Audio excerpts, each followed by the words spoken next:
Stand for the Pledge of Allegiance. I pledge allegiance to the flag of the United States of America and to the republic for which it stands, one nation, under God, indivisible, with liberty and justice for all. Okay, before we start, Roger said that Anita was not feeling well, so she may or may not join us. Okay. So we'll start with A, Ordinance 1813, bicycle safety. All right. Good morning to all. This is an issue that we have been discussing for several months. This is from the Town Attorney's Office, John Turner. The kind of going back in history a little and familiarizing yourself with where we are on the matter, the town adopted a bicycle safety ordinance that addressed the proliferation of electric vehicles and bicycles on public rights of way, primarily on the sidewalk areas, and also addressed the usage of the vehicles on the beaches. And it's clear under the ordinances that the town has prohibited operation of gasoline-powered or internal combustion-driven vehicles or bicycles on the beach. But we wanted to be a little clearer when it came to operation of mobility devices for individuals with limited mobility. As it stands now, there are exceptions in the sidewalk areas as well as on the beach areas for people who have to use wheelchairs, and those devices are defined by the provisions of the ADA, and I have prepared, as a result of that, interests to discuss these issues, an outline that addresses concerns that have been expressed by the council about use of mobility devices on the beach areas primarily. And included is recommendations from our ADA consultant on how to address and what an ordinance should include if we are focusing on the operation of these vehicles for individuals with mobility disabilities in the beach areas and not allow a use of the vehicles in restricted areas based upon certain assessments and certain guidelines. So we'll start from the top. I'm going to ask everyone if they received a copy of the outline that I had submitted. Correct. Yeah. That's what I'm going to go through, and of course, if you have any questions along the way, please feel free to ask. And again, these recommendations or suggestions or the outline was prepared in connection with consulting work done by our consultant and his recommendations. If you start at the top, the assumptions and the provisions of the ADA state that anyone who's using a wheelchair device that is powered mobility, those individuals with the mobility impairment must be allowed to operate those vehicles any place that a pedestrian is authorized. So anyone who's using a wheelchair for their mobility usage as a result of that mobility need and can use them where everybody any normal pedestrian can walk. The next area, as I said, the wheelchair must, and our ADA consultant was the one who capitalized must, be allowed wherever foot travel is allowed. I have included a definition from the ADA as to what a wheelchair is defined as a manually operated or power-driven device designed primarily for use by an individual with a mobility disability for the main purpose of indoor or of both indoor and outdoor locomotion. The next area for devices, or what is known as the power-driven mobility devices, and the acronym is OPDMDs, OPINs. These are allowed only in areas which we are proposing can be defined by an assessment made by the town, and this is allowed under the ADA, so that if an approved registration will be valid for a limited period of time, not to exceed 1 year, and it can be annually renewed and may be registered and renewed online. And then the assessment factors, which determine if an OPDMD is allowed, are listed. These include, of course, the size and weight of this device, the extent of how this device is used when other pedestrians or other traffic is in the area. And this may be varied from time to time, depending upon the season, and it also to be depending upon any repairs or maintenance that's being conducted in the beach areas, and those restrictions may be imposed. Also, the design and operational characteristic of the device may be considered, and whether legitimate safety requirements can be established to permit the safe operation of this device, and also whether the use of the device, the OPDMDs, creates a substantial risk of serious harm to the immediate environment or natural or cultural resources, or poses a conflict with federal and or state land management laws and regulations, which would include town laws and regulations. So there are regulations that the town can adopt.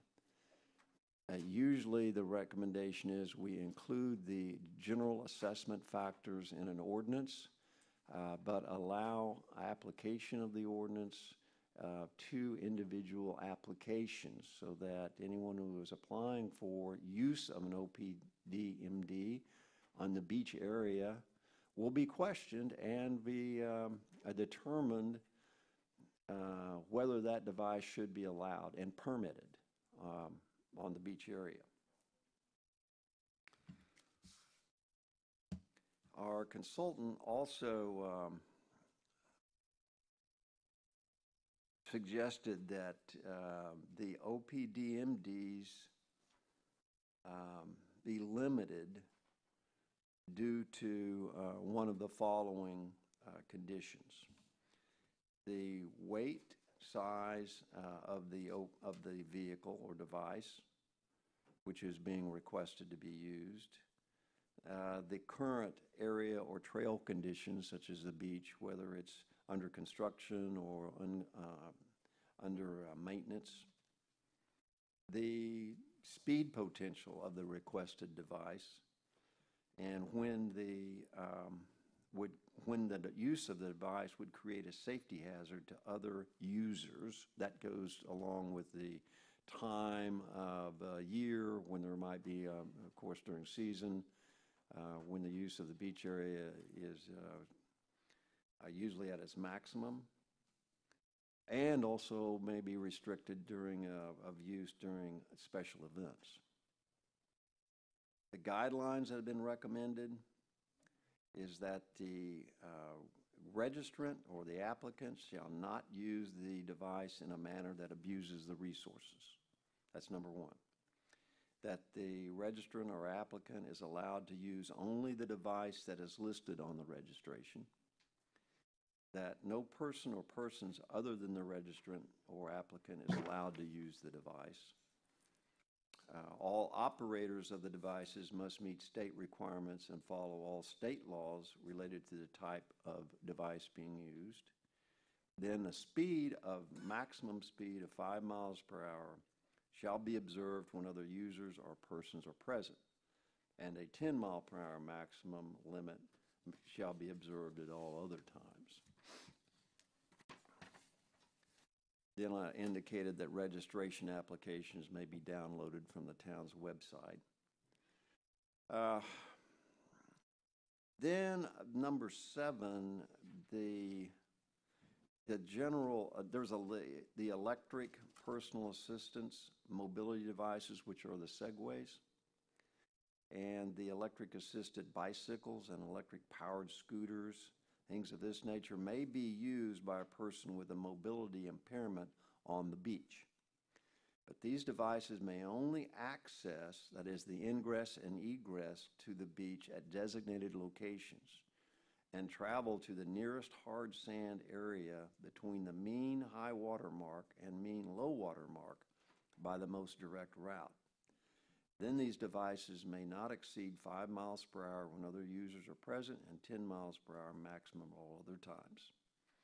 Operation of these devices at the town of Fort Myers Beach beaches is restricted to designated ingress, egress areas, and to the hard sand area on the beach. The town will not ask an individual using a wheelchair or an OPD-MD device questions about the nature and extent of the individual's disability. The town may ask a person proposing to use an OPD-MD device to provide documentation that the device is required because of a disability. To be eligible to use an OPD-MD on the beach, individuals must show a valid state-issued disability parking placard or card, or state-issued proof of disability, or make a verbal representation of mobility not contradicted by the facts observed. Gas-powered, I'm going to include this for a second time, though, that gas-powered or other type of internal combustion powered devices or vehicles are not recognized as power-driven mobility devices on the beaches for environmental reasons and are prohibited. And then finally, the town staff has the authority to grant or deny the request with cause. And of course, if there's any violation observed, the permit or registration may be revoked. Those are our general considerations. I think it includes most of the concerns that the council had. You have to remember that we can regulate, and so long as the regulations are considered reasonable and necessary, tied to the environment or tied to other considerations for safety factors, we have a right to regulate. We might want to change some of the wording or maybe emphasize one area or another. That's, of course, up for discussion. I did want to add that we have noted that the ordinance will have the requirement on use of lights on the bicycles everywhere. That it is going to be a required 1/2 hour prior to sunset and 1/2 hour after sunrise. The lights have to be on. That's generally a state law requirement. So, the council, I got an email from Bill Veach from Murph. Did you get the same email with all the information? So a lot of this stuff was already brought forward to town council in 2015 by Gray Robinson, that firm, with ADA information. We're looking at our ordinance passed 1802. And John, when you look at that ordinance, I mean, you guys let us pass this. What exactly in 1802, from everything you just read, do we need to change? To make it, I mean, for some reason, 1802, there's something missing about ADA. Can you just show me in 1802 what wording we need to add in here to make what you just said appropriate? Well, I think our proposal was in 1813. 1813 was to change 1802. Yes. 1802 is what's in effect now, and then somebody said that we were missing something with ADA, though, even though I saw ADA in here. So I guess to me, it's just, I mean, as the attorney, what in 1802 do we have to change? What did we pass that is not correct?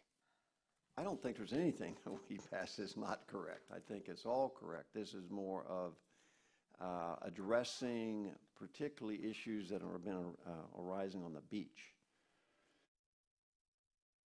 and the use of these mobility devices on the beach areas. So you think 1802 is fine? Yes, Other than the red changes with disability. there's some changes, minor It's changes. not fine. Well, there's some changes that need to be, some adjustments that need to be made.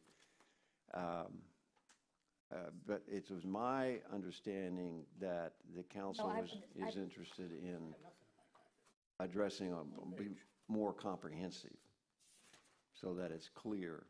What happened was somebody sent us, Tom Nielsen, I think, sent us an email from his ADA people and saying that there's something wrong with 1802. That is why we had to relook at it again. There was a request for an accommodation by a person to use the electric device because they had a mobility disability on the sidewalks because they could not otherwise do it. See, I didn't read it for the electric bike. I read it as we had an issue with the ADA part of our ordinance. And it is. It's use of all of these Yeah. OMDs or whatever. Yes, OPDMDs. You're right. I have strong feelings about it. Shall I go? You can pass these down. I got copies for them too. I see two, first of all, everybody knows, I have an interest in this because my entire career was working with individuals with mobility disabilities, and I live on the beachfront, so I'm very aware of what's transpiring there. So I see the overlap strongly. And my problem is this: when I look at the devices on the beach, we've got to protect that environment, and it's very difficult. Things like this are difficult to enforce, and so that's why I put this together, because I kind of want you to understand. First of all, you have to understand there's two different things, and what Mr. Turner already presented was the idea that you take your access and you go straight down to the beach, and that's one thing. That's one kind of access, is to be able to get to the shoreline. Right. To me, the secondary access is to be able to go along Right. the sandy waterfront. So I look at those as a potential two conversations, okay? And there, in my mind, there is no doubt that we can safely and without much environmental impact get people at our beach accesses or just at our crowded town, our parks, where we have people anyway. We can get people to there, and where there's resources too, there's accessible restrooms and all that kind of thing. But the transport along the sandy beachfront, to me, is a different topic, and I believe the town has justification, a strong justification, to preclude that use. And that's what this is about. So if you'll bear with me, first of all, I won't go through every moment of it, but as you can see, I've included the objectives from the comprehensive plan and land development code, everything that talks about driving on the beach, vehicular traffic on the beach, or whatever. We have a history of protecting our environmentally critical zone as that, a critical zone in our place in the nation, our place on the planet, and our place just here in our town, our economy, and the safety of the visitors and the welfare here. So that just goes through here, and it talks also, we have to remember there's regulations for turtles and everything else. So even when we talk about lights on the bikes, we really can't have people on the beach at certain times of the year with lights on. It doesn't matter if you're disabled or not. You cannot have headlights going down the beach on a bike or in a powered device after dark or before sunset during turtle season. Okay, those months of the year. That's state regulations, our regulations. You can't do that. I mean, we all shut our blinds and we all know that story. And then secondarily, there's hours that you can operate anyway. Even people that put their equipment in and out can't do it until after turtle time is monitored, because you can't destroy all the tracks and the evidence. It's all part of the state monitoring process. So first of all, we do have the right and the obligation to limit the hours in any case. So that would be point number one. But point number two, I'm comparing here, and it's halfway down the second page, riparian rights, vehicular traffic, compared to shoreline parallel rights. What page you On just page 2, halfway down, it says comparing riparian rights. So when you think about it, it's just what I talked about. Like, let's say Joe Schmo. Joe has a piece of property on the beach, okay? And on our island, we have basically 3 areas. If you look at our island, we have 3 areas. We have the area on the north section from Bowditch all the way to Sterling, okay, down to Sterling. That area of the beach has what's called the erosion control line established. Where the erosion control line is established, public access is from the erosion control line to the water, okay? South of Sterling, there is no erosion control line. So if you go south of Sterling to, let's say, Wyndham Hotel, there's no erosion control line. Actually, there's no erosion control line around the bend, okay? So, and when you get to the critical wildlife, the third area then is critical wildlife. So you have areas with erosion control line, areas without an erosion control line, and then the critical wildlife. Now, why does the area not have an erosion control line? They have no erosion control line because the area from Sterling south petitioned to the state to remove the erosion control line because there was no beach renourishment there. Remember when that federal program was projected, they weren't ever going to go below Sterling anyway. So they got it removed. The area north of Sterling, for some period up to downtown where they have renourished up near downtown, that area is eligible by petition to have that erosion control line removed, just so you understand. I'm trying to help you understand. And then from all the downtown area, they can't because we've routinely renourished that. Right. So their control line is established. Okay, so here's the problem. You have, so Joe Schmo has a piece of property. And Joe Schmo has the right because 2 things. First of all, Joe Schmo lives in the area with an erosion control line. His property goes to the erosion control line. The state property starts at the erosion control line out into the water. Jane Schmo down the way doesn't have an erosion control line, so hers is to the wet sand, basically, is their area. So it's different, and critical wildlife, we don't allow it at anyone. We won't allow it anyway. So, but Joe Schmo has the right, even though there's that erosion control line, Joe Schmo always has the right to go into the water from their house and not to have an obstructed view. And that is why someplace, I'll use Sandpiper, for instance. That's why, like someplace like Sandpiper that has the jet skis, they take their vehicles back and forth into the water on their riparian property, dropping it in because they have a right into the water from their property. They do not have a right, however, to haul their jet skis down sideways. So that's the point I'm trying to make. So there's 2 different kinds of things. So at the bottom of the page, you have to realize the town has to be very cognizant in everything that we do, that the beachfront is mostly privately owned, except that area, that's the wet sand or the ECL seaward. And if you look at this little chart, you'll see it's quite significant. 86% from Sterling north, 86% is privately owned. The town owns 5% of the linear footage at its accesses, and the county owns 9%. Now, south of Sterling, it's different because there are almost no beach accesses, but there's the critical wildlife, so you can visualize that. And the town has recognized in the past, in their flyers and things, you'll see this thing, and it's hard to read. It's yellow. If you go to the next page, I did it larger. It says, all waterfront property on the island is privately owned. Public use is permitted from the water to 10 feet landward of the high tide, wet sand, 25 beach accesses and 3 public parks are provided to allow legal access to enjoy the beaches. So you get that idea. And the beachfront property owners have rejected public access to the private property, and it's shown even in this agenda item in the town where they said that people are going to reject it because of the public access onto their property. So then what is the public access? We talk about that public trust doctrine. There's the public beach access that you can see, which is just what I discussed, the wet beach down into the open water. But the trouble is, now you look at the ECL line, here's the map, an example of the map of the ECL line. The ECL line is the blue line, okay? No, the blue line is the mean high water. The ECL line is the next reddish line in there, okay?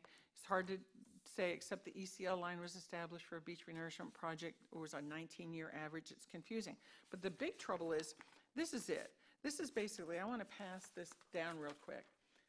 The town, the point I'm making is, unless you have like GPS, the people on the beachfront cannot put fences or any marking showing where that ECL line is and where their property is, unless they come for a special exception through the town. Right. And we really don't want that. We do not want a town lined with fences and whatever. And the point I'm getting is, the town it's impossible for them to know where the ECL line is unless you actually put a fence or some line along there.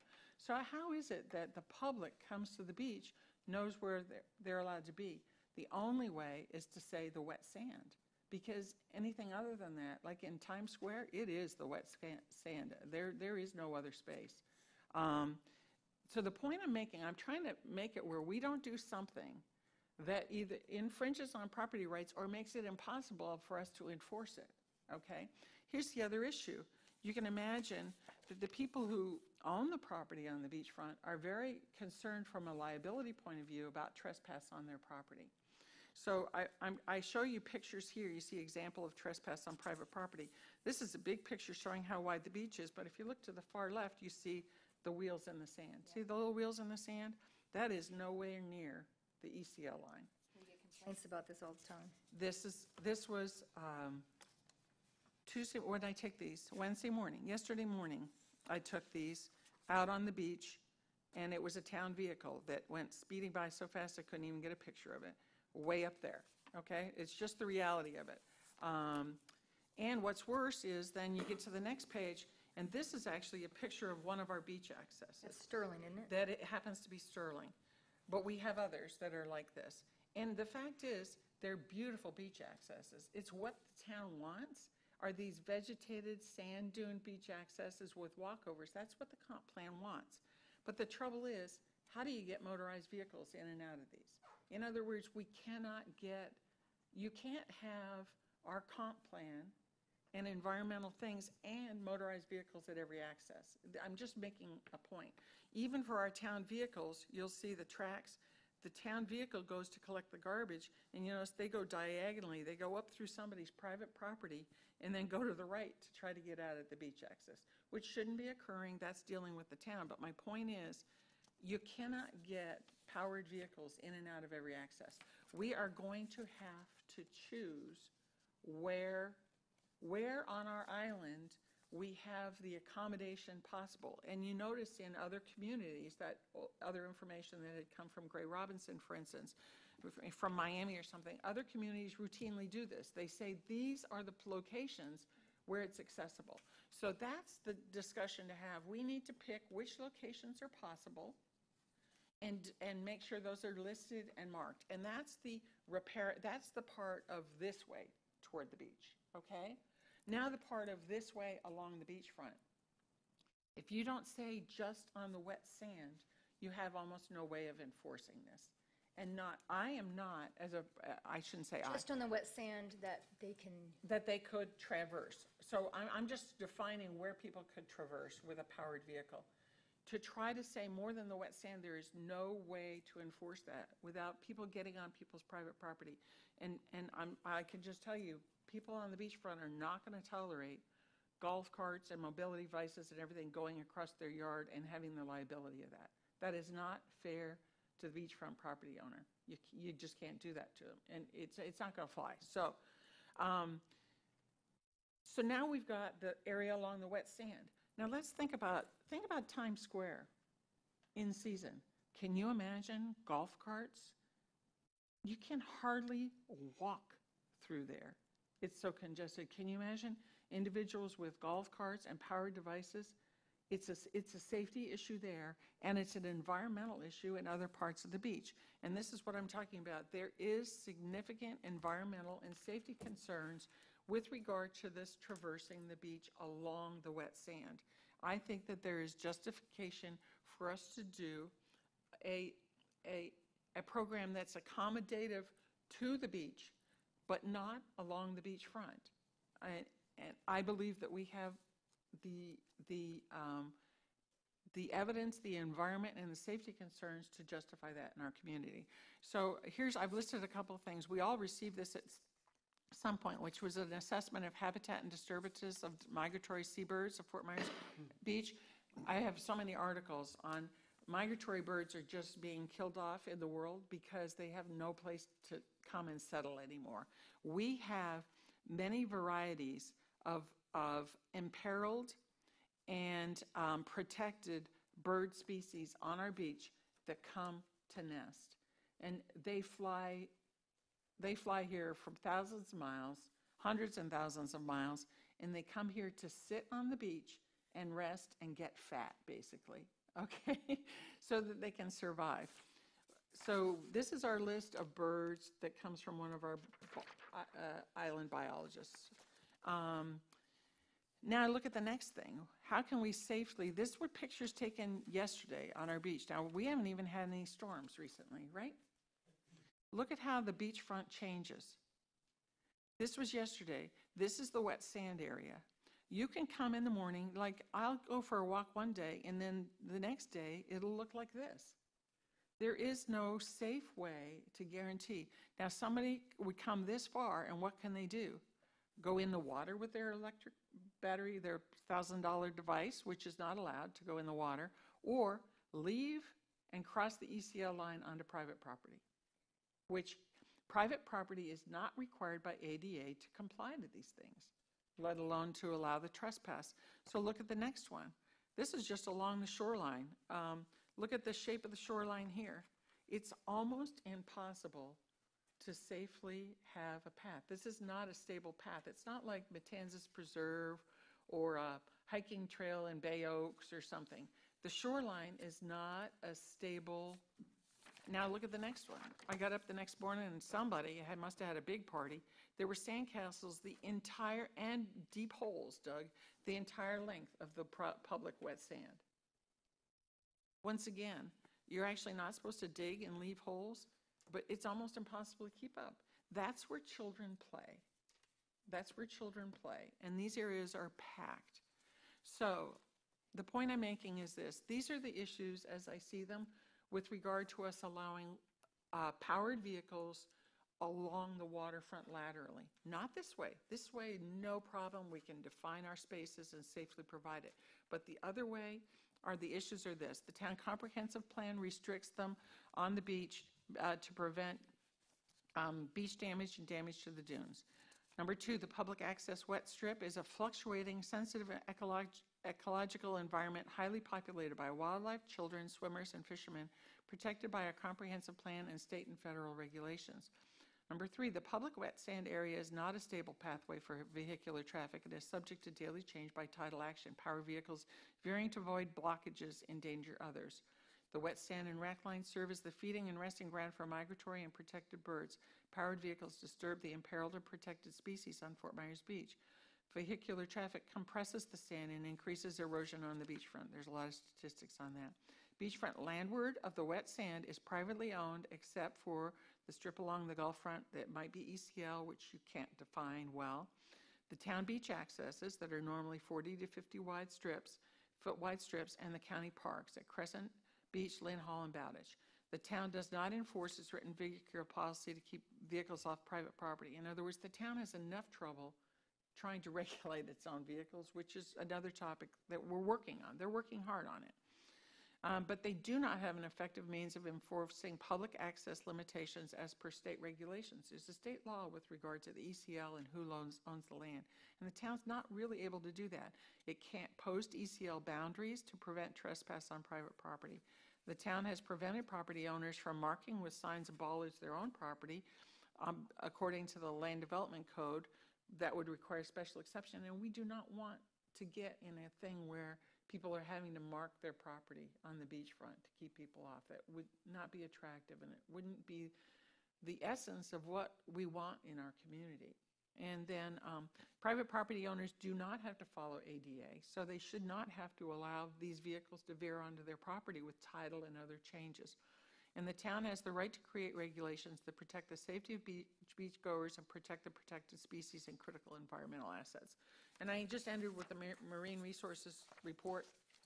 So I know this is long-winded, but I just kind of wanted to get it all in one spot of why I personally feel that we have the right, the obligation to provide it to the water, but we also have the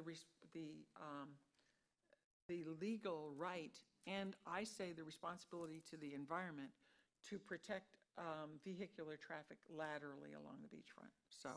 I'm just going to jump, I'm not going to talk quite as long. Well, I know, I'm sorry, but, No, but I understand. I think it's a really significant point. Here, the way I look at this, though, is, so I grew up with a quadriplegic uncle. So my whole entire life, I know how hard it is for people. And I remember when I lived on Hibiscus, they would just carry his wheelchair to the beach. You know, there was no way to push it through the sand. We have these mobility mats now. We should probably get rid of some of these walkovers and do mobility mats so that people with the wheelchairs can get onto the beach. But like, I understand your private property rights issue along the wet sand and or above the wet sand, but like if people can walk, then you have to allow somebody with a handicap that same access as someone that can walk. I'm not saying, I don't think we should allow golf carts. I don't think we should allow these things, but we should allow wheelchairs, and we should allow There is a difference between wheelchairs and powered wheelchairs. I'm talking about the whole other class of mobility devices that go into golf carts and electric bicycles. Most communities actually have a vendor or two that will actually have the wheelchairs available, a powered wheelchair, whatever. When my father-in-law came, I remember actually renting one of those ones that's made out of like PVC tubes almost, and taking him from our home down to the sandcastle competition and back with that. And I do think that the town needs to pursue what like Miami Beach and the other communities do, where it says, these are the accesses that are accessible. Like if you have, and even if you have your own powered mobility device, you can do them this way at these locations. Then, if you want to go this way along the sand, this is how we accommodate that.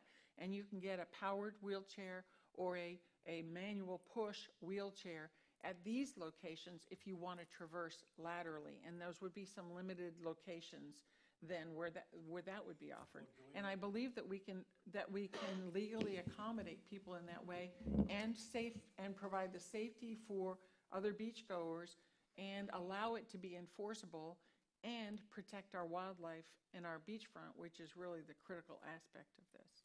Maybe this was before you were on council, but we had discussed this a while back. And I brought up that we should make the vendors that are out there have at least one of these wheelchairs available for people's use. And I was told most of them do.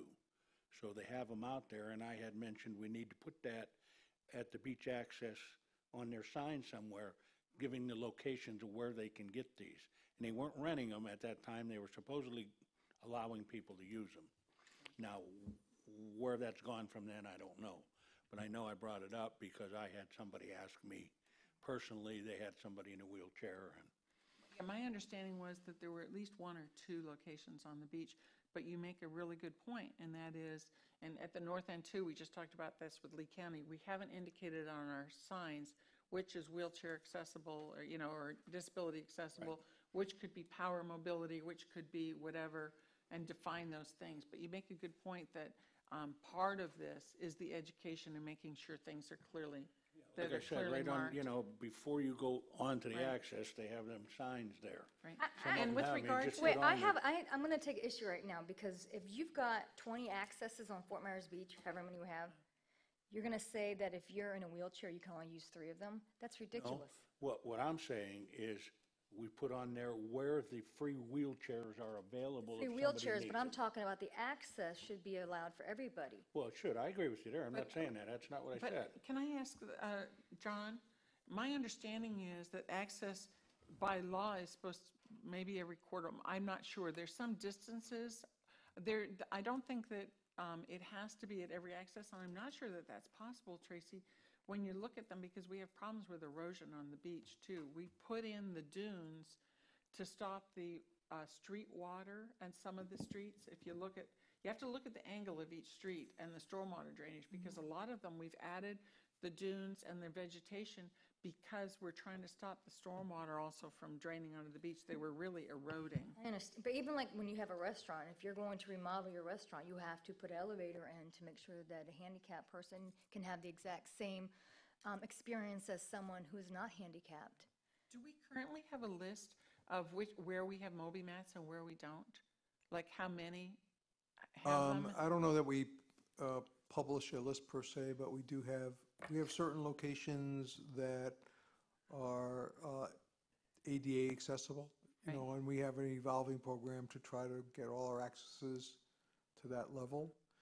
As you recall, Vice Mayor, when you and I did the tour with the county staff, they specifically made the point to us, because we asked them about some of the twisty-turny aspects of their hidden aspects of their accesses, and they made the point that, well, their ADA access is the next one down, and it was duly marked as an ADA access versus the one that we had some questions about, That an they- ability of person, able-bodied person to be able to find a way through it, much less Right. someone They who had made it very disability. clear that they had no intent of doing all of them. Right. Yeah, that they were required to do a certain But that doesn't mean number, that we and that's don't, what they're we have to doing. follow their lead. No, Obviously, we could do absolutely. something differently. But I think we need to, what we need to do is look at the accesses that we currently have and what their characteristics are, and what it would take to make that one accessible, or how, you know, and look at that, so that we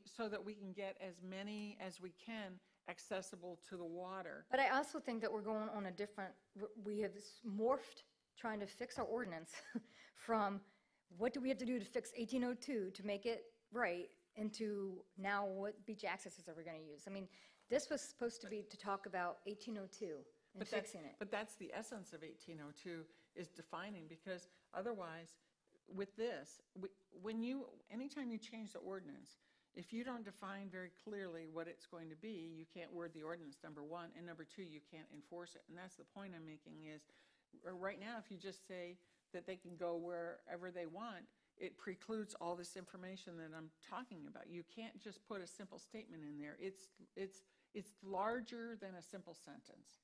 I mean, I mean, would you none of us agree, can walk on John? private property. So it's not like we're saying the people who can walk on private property, but the people who are in a wheelchair can't. None of us can. That's your property. I'm not allowed to walk on it without your permission, just like someone in a wheelchair can't do it. But this isn't about wheelchairs. Wheelchairs are going to be allowed anyway. It's other powered mobility devices. Am I correct, John? Correct. There are two different classes. We're not talking wheelchairs, no problem. Wheelchairs actually are less impactful and not the issue. But I don't know why It's the golf other- carts are part of the problem. Because they're the other powered mobility device. Well, we I don't think, have to allow them. That's the just point I'm to bring making. it back to the center, the issue is that in our, the ordinance most recently passed, council took a position of re-upping on the fact that you can't traverse the beach, okay? And added to that, you also can't traverse the sidewalks. Those were the two things that were, among lighting and other things that were added to the 1802, whatever that ordinance was. The question arose is, are we complying with ADA? Mr. Turner and the consultant looked into that issue. Clearly there are ancillary issues of property ownership. the concept of, that if a able-bodied person can only traverse the beach in a certain way theoretically, that, how do we provide that to someone who's disabled? Right. So just like I can walk on the vice mayor's private property, whether I should be, and, you know, and is that a right that everybody has, is the point I think she's trying to make. So we have to make sure as we move forward to try to make the accommodation, we do it in a way for the beach and for the sidewalk if necessary, that we do it in a way that we're not focusing exclusively on one aspect of the code to the detriment of all the other aspects of the code. And I think that's what the point the vice mayor is trying to make. We're going to have to talk about the same thing with regard to sidewalks, and it's clearly a different issue with regard to sidewalks. That would be a different conversation on the same topic. But the environment of the beach is a unique environment. And theoretically, I mean, let's face it, we have a senior population and a lot of visitors come. We have no idea what the volume could be and the environmental impacts could be. You really don't have any idea.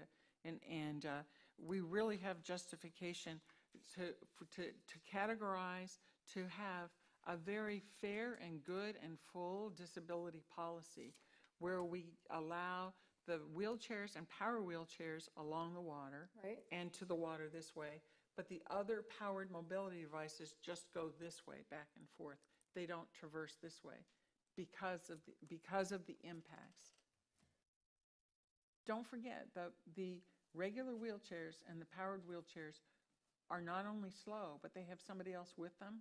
They don't normally go miles along the beach. They tend to go laterally a certain distance, and they don't have the impact. They don't reach the same problems. You can't take a mobility device, a powered mobility device, up the beach and guarantee you can even get there or get out somewhere with it even. I guess I don't, I'm not understanding, I'm not following where I was just speaking about wheelchairs and, you know, what you think of as, when you think about a handicap accessible device. Are you saying that, There's two classes, though. The wheelchairs and the power, correct me if I'm wrong, Mr. Turner, the wheelchairs and the powered wheelchairs are a class all their own, and we absolutely have to allow those. right, Along the So- beachfront, is so that let- correct? let's- It's the other powered mobility devices that we have the option to work within regulations. Is that Define a correct define a synopsis? wheelchair. What's a powered wheelchair? wheelchair, you know, either 3 or 4. So have you ever been to assisted living areas recently? What are most people in? Those are scooters, Exactly. That's what people are using. the 3-wheeled scooters. That's why I Right. said 3, and it says in our thing 3 or 4 wheel. So a 3-wheel scooter is a wheelchair or no? I don't know, is it a wheelchair, a 3-wheel scooter?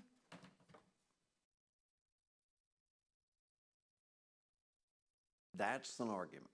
That's one of the really gray areas as to, you take what we'd think of as a 4-wheel chair used by someone with a disability may now be a 3-wheel device for somebody with a disability, or 5-wheel, or 6-wheel. The definition of a wheelchair I put in the information, and it's not real specific, as you can tell. A manually operated or power-driven device designed primarily for use by an individual with a mobility disability for the main purpose of indoor or both indoor and outdoor locomotion. That's pretty general.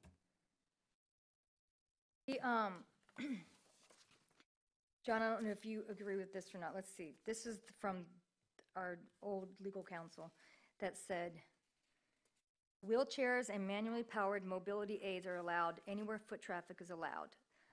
Other power-driven mobility devices, OPDMD, shall be permitted only for use by people with mobility disabilities and shall typically comply with the following maximum specifications in order to be considered acceptable for use in Florida state parks. Talks about speed, not to exceed 5 miles per hour. Width, not to exceed 34 inches. Length, not to exceed 62 inches. Weight, not to exceed 550 pounds. Type, the type shall not typically include any motorized off-highway vehicle designed to travel on non-highway tires or having a seat designated to be straddled on by operator, blah, blah. I mean, is that, Look at the next page, though. yeah. This one, mobility devices. No, I'm looking at Gray Robinson stuff. I thought that came with the Gray Robinson. This is from thing. Bill Veach. Oh, I'm sorry. Yes, I'm sorry. I guess I just, going back to the whole point of this was to try to fix 1802. From whenever somebody filed with the town and said, hey, you're not following ADA with 1802. John, you said we are following ADA with 1802, so 1802 is fine. My understanding that it's fine in a sense of addressing issues that arose on the sidewalks and some of the beach areas, but very limited. And that as a comprehensive overall examination, that we wanted to look at how the beach is being accessed and used by individuals with disabilities. And that We was have to what address my this. We understanding is can't how do that wanted to be approached. Without addressing the So whole why topic. why did we get to this? Why did we pass Because- 1802 if this had to be done first? I'm a little irritated that we passed an ordinance and nobody told us that we should have done something more. Well, we're here, though, so. And 80, we not only have to, but we ought to. We have an obligation to those members of our community and visitors or whatever who are dealing with mobility impairments to make sure that we provide for their enjoyment of the environment as well. But it has to be done in a safe manner that protects the safety of all, including them, and the environment, protects the environment, which is our most critical. This town, no disrespect to the center of Florida, but this town in the center of Florida is not the same town. We are a special town with special responsibilities because we are a barrier island, and we are the guardians and the stewards of the wildlife, the water, the beachfront, the bayside, all of it. We're the guardians and stewards of this. People And we have to come a- first. They do have to become first, but we can do both in a way that accommodates both. Is it all out whatever? No, but neither do other beachfront communities. No other beachfront communities just allow outright along, I don't think Sanibel allows bicycles at all on their beach or anything on their beach. And they, for instance, they say which parks are accessible and what the accessibility limits are. I believe Bonita does that. Miami Beach does it. What I'm saying here is what every other beachfront community, if there's an exception, let me know. Most are far more limited than what we're proposing here. I think that what we're proposing here is a great balance. Am I wrong, Mr. Turner? Seriously, if I'm wrong, please tell me I'm wrong. No, I don't, I think you're in the right direction, and you have all the documentation to support a legislative decision to proceed based upon safety and environment. I think it's clear. The issue is to what extent are you going to, does the council want to regulate the OPMDs? I'd on ask the the beach? town manager, because you're the gentleman who has either the honor or the pain in the neck of enforcing everything that the council does, and your staff having to enforce it. So I guess my point would be, if we were to look at our current beach accesses, see which ones are currently, just make an inventory and what they have, MobiMat or whatever, would they be adaptable, readily adaptable to these other power mobility devices? What it would require to make them, or if there's some other logical pattern of which ones would be, which wouldn't be, including our Lee County parks, and then bring it back to us so that we can create a very specific formulated policy, and then it would be marked on the banners as well, and it would be in our literature. Actually, when you go to towns' websites, they all say, if you go into disability, they all say, where you go. If you're disabled, you go to these locations, and these are the services that we have, or this is where you can get your wheelchair if you'd like to get, if you're not bringing your own wheelchair, these are the locations that you could rent one, or most towns even have them at a couple locations where they town-owned, but a vendor or somebody is the one. Sandoval has that. Yeah, it has it. So I guess what I'm saying is, that's the direction that I would like to direct this conversation to go. So I've clearly spoken more than my piece on this. Bruce, And I do you think have, we have the legal basis for it. Bruce, do you want to join us? I'm curious as to what you think about this. You're big on safety and bikes and stuff. No idea where we're at. I'd like to see 1802 and see what needs to be changed. That's in what exactly, just show me in there where Yeah. it's wrong. But you can't change it without knowing what the policy is underneath. I think what we all want to see is, if we're going to be addressing changes in 1802, to include, or do we want to have 1802 to say simply, see town policy regarding OPDMDs, and then have a separate written policy governing that information that the town manager and staff, town attorney's office can use and apply to individual situations. I know some communities do that. Well, the good thing about doing that is that as ADA regulations may change, you can change that policy without changing 1802. But, I mean, what would the town manager's reaction be to that? So my thought is that in terms of formulating ordinances, you set the overarching policy. And I think the overarching policy that I'm hearing today, and I've heard before from this council, is we don't want people traversing the beach in motorized vehicles except when absolutely necessary. Right. So I think our ordinance should basically say that you can't do something except in these areas, and we can actually attach a little map, by these qualifying persons on these qualifying devices. And I think, Except for the first class, like wheelchairs, they're allowed to go anywhere. well, what we make it clear is that we'll make it clear if there's a distinction between classes, that this class of vehicles can go here on this, and we'll have a map for them. And this class of vehicles can go here, and we'll have a map for that class of vehicles and define all the vehicles that fit into each of those respective classes. But the overarching ordinance still sets forth what I believe your policy is that as a general rule, you don't want motorized vehicles going up and down the beach and trespassing on people's private property, at least in motorized vehicles. I know you can't control the Environmental walkers and impacts. stuff, but. As part of the policy, you can set in the ordinance that the policy is to be implemented by the town manager through adoption of regulations that are more specific as to size, weight, the locations specifically as to where the access points are, where they're restricted, where they cannot go.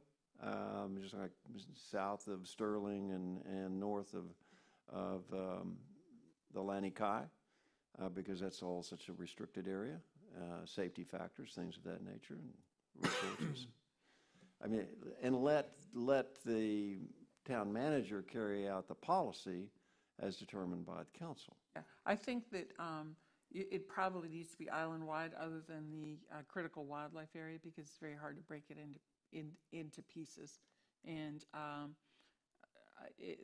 the impacts on the wildlife and everything are island-long, and congestion and the problems with the changing things. So I think it's island-long other than critical wildlife, and then making sure that we match with the county's ADA policy for their park areas, which we should be fine.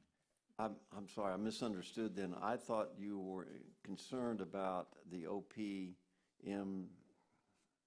Right. OPDMDs. Right, but I thought you were implying that there would be one section where they would be allowed. No. No, okay, good, sorry.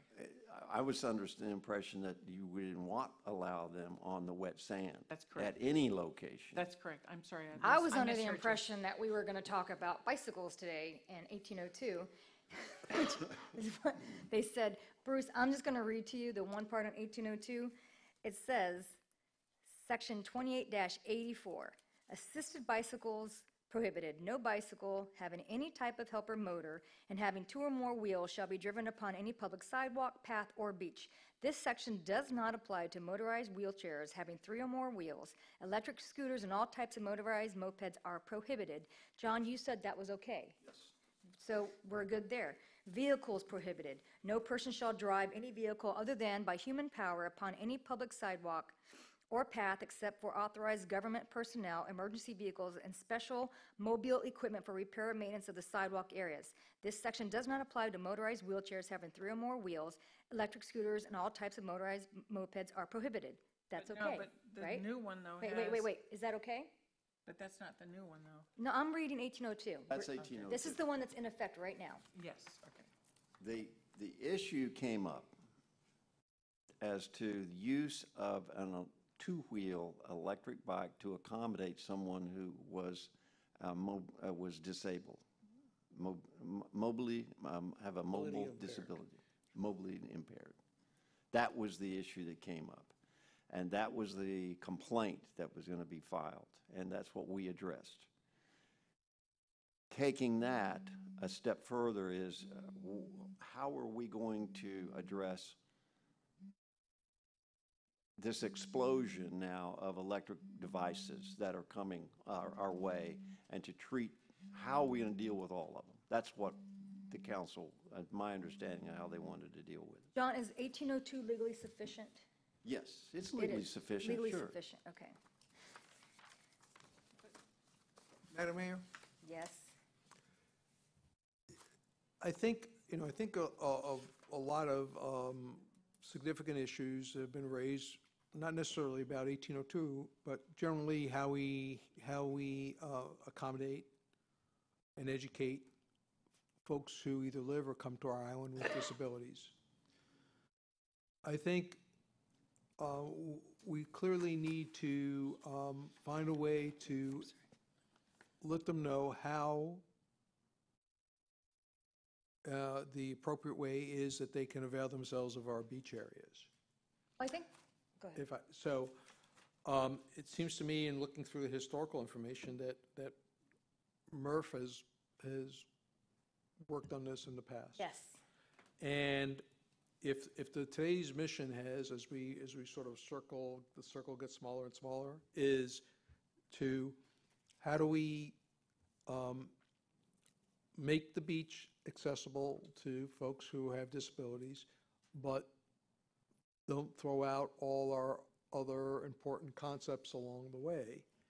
Maybe it's best to send this back to Murph for them to come with specific recommendations, and that might be A great idea. Make Access 18 accessible, make Access 20 accessible. 19 is fine the way it is, or it's okay that it's not accessible because it's so close to 18 and 20, and have them do that type of information. Then when we have their report, we can then start saying, okay, well, to make these changes, whatever might be required by their report, if the council agreed with their findings, would cost us amount of money, and then how we would do that as a phased approach to begin to implement those improvements. And whether that may be something as simple as just changing banners or doing physical improvements or signage or other things.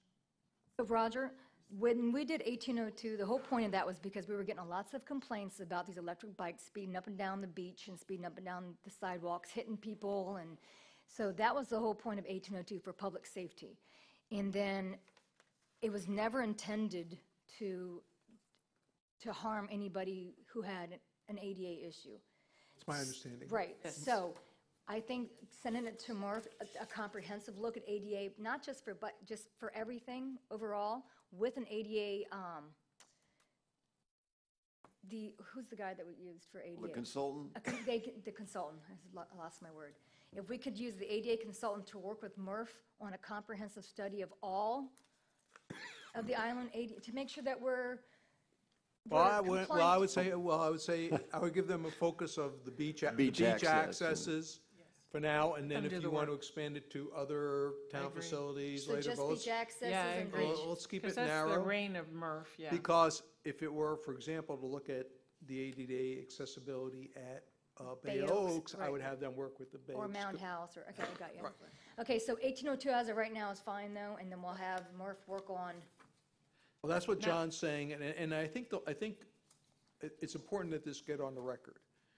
It's beyond the conflict of pedestrians and electric bikes that can now go 35, even 40 miles an hour in some cases. It was clear to me, and I think to all the members of the council, that during season, people were using the beach and the sidewalk as an alternative road to Estero Boulevard to avoid the congestion there. And then putting those vehicles with capable of those speeds in conflict with pedestrians, and bicycles, and birds, and other things is clearly problematic. It was never intended to, as the mayor was saying, to adversely affect the ADA community in any way, shape, or form.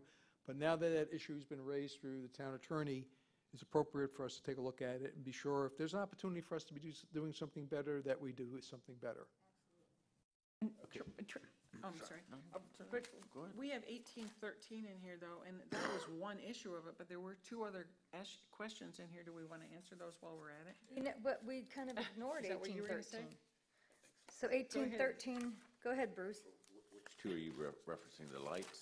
Yeah, there was the lights. It was vehicles prohibited, they changed, assisted bicycles, they changed. Flow of traffic. Flow of traffic, And responsible. yeah. Okay, so let me just talk about the light thing. It's D, 1802 D. The last sentence says, said front and rear lights shall be illuminated at all times the bicycle is being ridden, used, or operated by any person. That's my personal view of life. I wouldn't ride a bike down here without my headlights on and my tail lights on, I all the time. And, but that's me. And I would like to see that, but I'm not going to say that we have to do that. I mean, I'm not going to try to be a bully about that. But I would like to point out that cars today, when they're built, all have daytime running lights. And why is that? To help the visibility of catching them, seeing them. And if you need to have that on a 3,000-pound car, I think you'd want to have it on your 200-pound bike with me on it. Well, maybe 250. You were the bike. Oh, I got a heavy bike. But, you know, that I tried to get Bike Walk Lee to try to support 24-hour lights on bikes, be bright on bikes. And I couldn't even convince them to do that, but that's just my thought. The only thing I'd like to say about the lights on all day long, Bruce, is most of your bicycles, not the electric ones, I'm sure they could fix it differently, but your regular bicycles, the lights you have on them are going to be battery operated. So now we're going to have people carrying extra batteries with them all the time when they're riding their bike. Yeah, I've got That's the those. only No, I understand. downfall that I see today. Yeah, I understand that. And, you know, it's maybe a reach too far at this point. Well, I think there's a secondary issue that I recall from the previous discussion. And that was that it had come to our attention that some of the bike rental shops were to sort of circumvent either town rules or perhaps even some suggested or recommended safety policies were saying, like, don't use your bike at night, even though you're renting it, and people were still using the bike at night, and therefore, and it wasn't equipped with lights, and therefore we were in this catch-22 of how do we address that through the ordinance. Right. So, I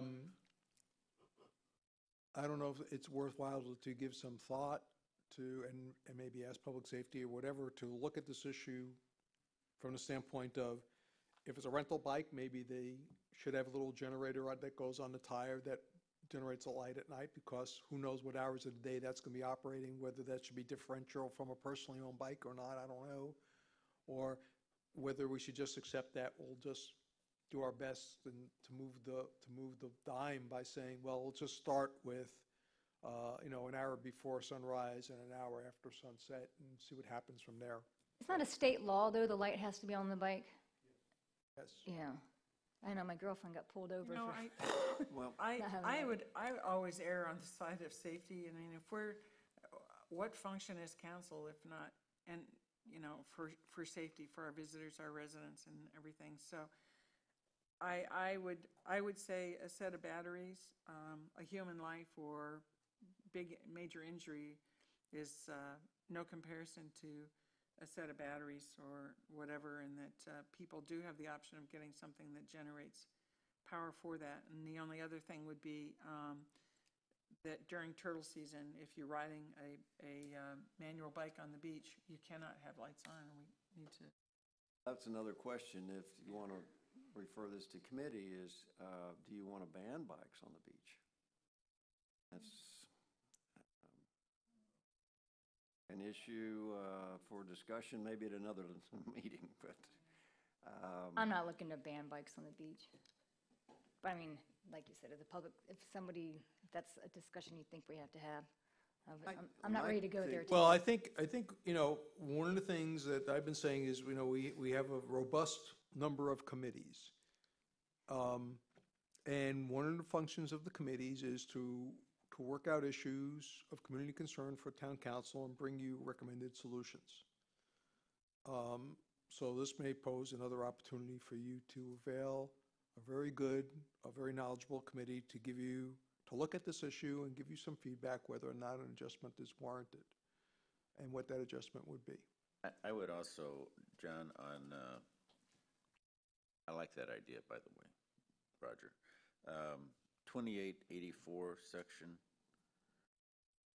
I would rewrite that because it has one thought. It's saying you can't do this, and then it says, okay, you can have wheelchairs, and then it comes back and it's another prohibition. So it doesn't flow properly. Electric scooters and all types of motorized mopeds are prohibited. That should follow the first sentence. Then you can talk about what's allowed in terms of a handicap device. Separate paragraph.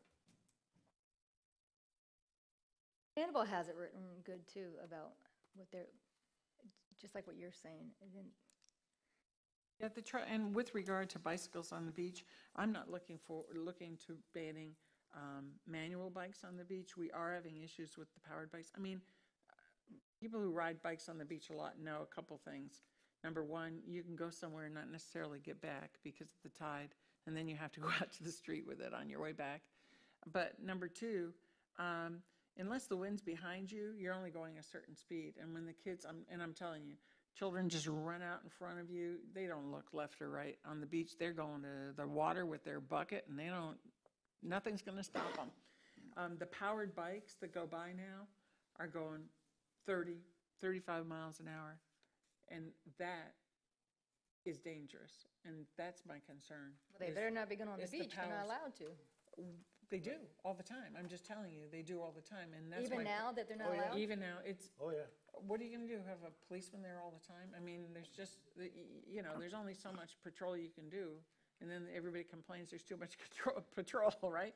So, until some kid gets really hit and hurt, people are gonna keep doing it. I mean, there's certain measure of people who are going to do what they're going to do, and they really don't care about the regulations or the potential implications, and that's how accidents happen. It's a series of things where one person makes a bad decision and the other person is the unfortunate recipient of it. But I differentiate between manual bikes on the beach and powered bikes on the beach. So you asked, would you ban them from the beach? I would not ban manual bikes from the beach. I think they are an important part of our multimodal thing, and from a safety point of view, they're not as bad. Well, when I talked to the new captain from the sheriff's department, what I suggested was, 1 day a month, do 4 hours of patrolling on the beach for the bikes and 4 hours of patrolling on the sidewalks. and just write them warning, stop them, give them a warning. And that way you're gonna educate the people, and eventually if you stop somebody the second time, you give them a ticket, the word's gonna get out there, and most people, not all, like Joanne said, but most people will then start abiding by it. Well, we also discussed this a while back when we passed 1802 about putting signs up, because that's what the sheriff's captain said, and we need to put signs up saying that no electric bikes are allowed on the beaches and on the side, and we haven't done that yet. We should add them to the signs that are already That's out our there. next discussion, bicycle safety, no, handrails, signs? Where did we put I remember saying we couldn't do bikes on the beach, but where is that? Electric bikes Yeah. on the beach. Sorry, electric bikes, I mean, where did we say? you Where did can't we do- say that? Yeah. In that ordinance you're holding in your hand? Just to speak to that specific point of the signage, we were about to put that signs up, and then this issue came up, and we didn't want to put signs up that we would have to then change the sign, so we're waiting for, Go ahead and put them up. all right, for this to sort of clarify itself, but we'll make it clear that electric where it bikes are said- not. Hey, John, I have a question here. On number 6, it says registration application, so I'm going to take that implies we're gonna make these folks get some kind of a registration, okay? But then when you look at 8, the last sentence there, it says, or make a verbal representation of mobility not contradicted by facts observed. So that's telling me that they don't have to register, they don't have to do anything, and if you stop them, they just have to say, oh, I have a mobility disability. And they have to supply no backup information, not about what the disability is, but, if they have a mobility disability, I'm gonna guess that 99% of them are gonna have a placard, disabled placard. I mean, what you're saying here is that anybody can still ride their electric bike on a beach and say, I have a mobility issue, and not have to show anything, not have to be registered, not have to show. So how can we're saying registration up here, but we're saying they don't have to down here? I think we would approach it and suggest to council, if they wanted to do an application and a registration process, that to operate an OPMDM on the beach, you have to come in for an sidewalk. application. And when you apply for the application, you have to show that you have a That would disability. also include the sidewalk, not just the beach. Yes. What we're talking Bruce? about, though, is for the disability representation. That's fine. I'm just saying that, though, if you stop them, they shouldn't just be able to say, I have a mobility disability and go on their merry way. You can stop Because them. everybody's going to say it. You don't have to show any proof. You don't have to Where's your prove it to anybody. application? Where's your authorization? It's here. That's To fine. get the That's fine, as authorization. long as they, if we're going to do registration or something, but, I mean, otherwise, the whole ordinance is worthless. So let me just say, the vice mayor initially brought up the concern about enforceability, and a registration process in that case, under those conditions, is probably, I don't want to say it's not enforceable, but probably extremely difficult to enforce. Unless you actually have a plate on your license or something. It's, I mean, well, the problem that you're going to have is pretty much anybody and everybody's going to be able to, who wants to go to their physician and get a statement of disability if they wanted one. Insurance go up.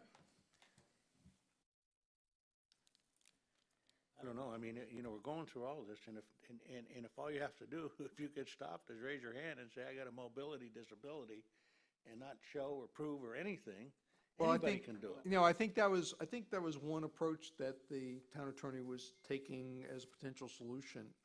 I think that if we're going to, I think that's one of the things that Murph and/or other committees should examine, the Public Safety Committee being the other committee, before we walk down that path, because I think you're right, Counselor, it's, will create a very difficult situation in terms of enforceability and applicability, and everyone's just going to say, I qualify, I mean, and anyone who's forced to get a piece of paper will find somebody to give them that piece of paper in all well, at least it probability. inconveniences them somewhat. Yeah. But as it stands right now, why do we even want to pass an ordinance that we can't enforce? I mean, it's totally unenforceable. Well, you can't enforce murder, and people, I mean, you don't want to take murder Well, off the I books. understand that, Tracy, but that's all I'm saying, is is they there- should have to do some Is there kind of really, registration. I understand for wheelchairs and powered wheelchairs on the sidewalks, but for other powered mobility devices, is there any reason why they can't use the bike lanes except where there is no bike lane and everybody's going to be using the sidewalk in those areas? I mean, are we required to have the other powered mobility devices out of the bike lane? Question is, can we have them removed from the sidewalk? And Other than wheelchairs and powered wheelchairs, all the other powered mobility devices would be in the bike lane except where everybody shares the sidewalk. Can we bike legally lane do that? requirements. Hmm? I'm just thinking, Oh, I'm sorry.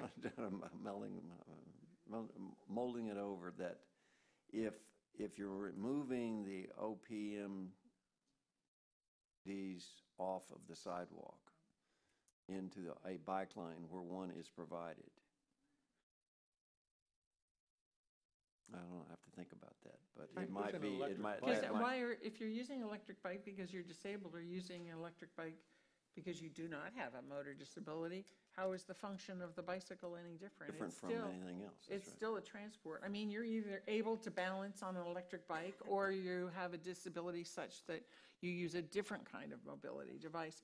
But if you're able to use, and I'll use an example because it's somebody I really admire on the island that I see go along all the time who has, you know, a significant amputation and he rides his bike up and down the island and Over he the uses the bridge. bike lane and up over the bridge. My point is, you know, we all know that unfortunately there's different levels of mobility disabilities too. You can categorize each of those as temporary knee surgeries or something they're rehabbing and they'll get better and by next year they'll be better, and other people who are perhaps absent an extremity. Yet if your motor mobility, disability, excuse me, you're still able-bodied enough to use, let's say, an electric bicycle, it would appear to me that you qualified to go as an electric bicycle. Whereas, let's say you are more severely disabled than that and you can't, and you have to, let's say like a three-wheel, a Jazzy scooter or something. Normally, somebody would ride the electric bike as compared to the scooter unless the scooter is all they're physically able to do balance-wise. Those are almost different categories to me, too. It just seems like for electric bikes, they can go in bikes no matter what. They should not have to go on the sidewalk because you have the ability to ride the electric bike is an ability in and of itself, disregarding any physical disability. I think that was a topic that was discussed when we had 1802, and there was thought that they didn't want to have, and in traffic, but I can address that. Council, we can sure address that. The issue would be limited to two-wheel electric devices. Is that what you're saying? Yes, You're and of suggesting? course, golf carts, because don't forget, people are going to start using golf That's carts totally as different. electric-powered mobility Completely devices. different issue.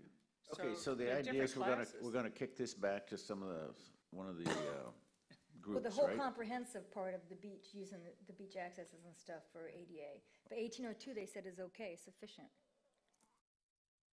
He just said it was. Efficient, but it may not be excellent. But who do you want to talk about 1802?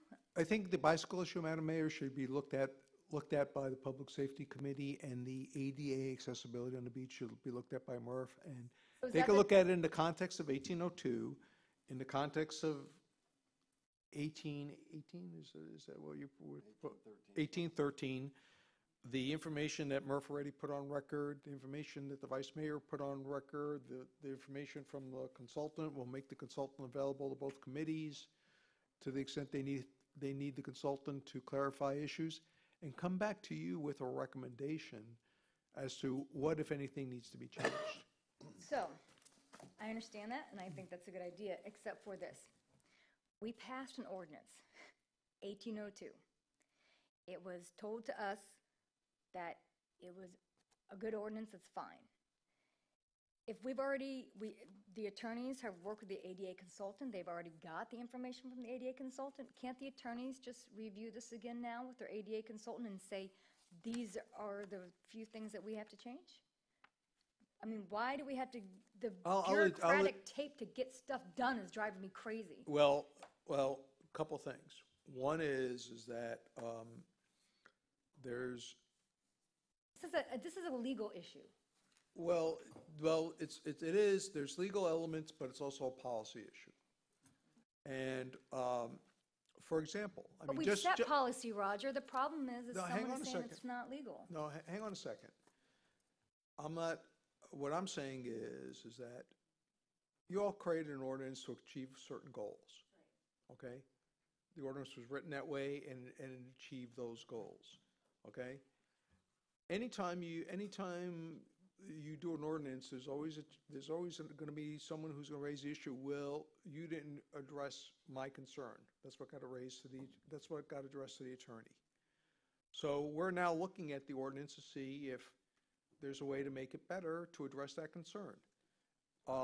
And that has now gotten bigger to say, we've gone from dealing with specific narrow issue to saying, well, how are our ADA policies as it pertains to the beach? How should we relook at when you have your lights on or don't have your lights on? Nothing wrong with, it's legal the way it's written to have your lights on all the time, but we're having questions whether that was the best policy given all circumstances. So what we're suggesting is let the folks who you've selected to help you work on these issues, to give you some feedback, and maybe they'll come back and everything is fine, don't change anything. Or maybe they'll come back with, here are some changes we recommend, and maybe they'll give you a list of 10, and you may agree to 5. So when we send this, for instance, 1802 to the Public Safety Task Force, we need to make sure we charge them with, we need you to review 1802 to make sure it's ADA compliant. We're not asking them to rewrite it as, are we going to or not going to allow electric bikes on the beach? The point is, we don't want to allow them on the beach or the sidewalks. We don't want them to change the intent of the policy just to make sure that the policy, right? I'm tempted to make a joke about the scope of the investigation, but I won't. Not today. But I think that it's clear in your instruction that you and your colleagues are about to give, that how far you want them to go. So you could put whatever parameters you think are appropriate here and now. Okay. Where's your own Public Safety Task Force liaison, right? Okay. So Roger, are you clear where to go with both of them? One's going to Murph and one's going to Public Safety Task Force? I believe my interpretation of what occurred this morning is that we're going to have Murph look at the whole accessibility issue as it pertains to the beach. With the underlying anchor point that electric bicycles or electric devices of any type traversing the beach is not a desirable thing, other than in the area along the shoreline where it's permitted. And then as it pertains to the Bicycle Safety Committee is to look at this issue of lighting and conflicts on the sidewalk and that aspect of 18.2. Well, yeah, other than not along the shoreline where permitted, it's perpendicular to the shoreline, and we need to identify the correct locations for that. Look at each of the beach accesses and study what we need to do to get. So my understanding, but I'm sure the committee will work it out, is yes, you basically go down the tunnel of the beach access to the water, and you can go along the water. No, No, you can't go along the water? No. At all? no, except with a wheelchair or powered wheelchair, that's what all, I'm not talking the about. other vehicles. That's what I'm talking about. Yes, Yeah. very Okay. good, yes. I'm not talking about with a able-bodied person using an electric bike. Or other powered mobility devices other than the wheelchair and the electric wheelchair, all the other powered mobility devices, which would be golf carts, electric bikes, da-da-da. No, they only go this way, they don't go this way. I'm going to go through the tunnel of the They access go to to the the tunnel. water. And just before we close this one out, did you say that the county said they are not going to do anything about the access at the north end for ADA? No, I didn't say, I said that what they said was that every access does not have to be ADA accessible, but they were going to, through signage and other means, improve the optic that that is a public access and how to traverse that public access if it's not a straight shot out to the beach. And indicate if this is not accessible, where the nearest accessible one is. So go to, if you're at 42, it's not accessible, nearest accessible is 39. And that's what we're going to have Murph look at for our side, Correct. too. Yes. Okay. Does anybody have any other questions or directions for that? Everybody good? Okay, we'll be done with this one and go on. Can I take a 5-minute? I have to use the bathroom. Okay. All you got to do, you're in charge, I know, call just recess. want to make sure. You don't have I mean, you to could go on without me. I just, You so don't have to ask for it's 10:30. permission to Just go give to me the 5 bathroom. minutes. I drink a lot of water.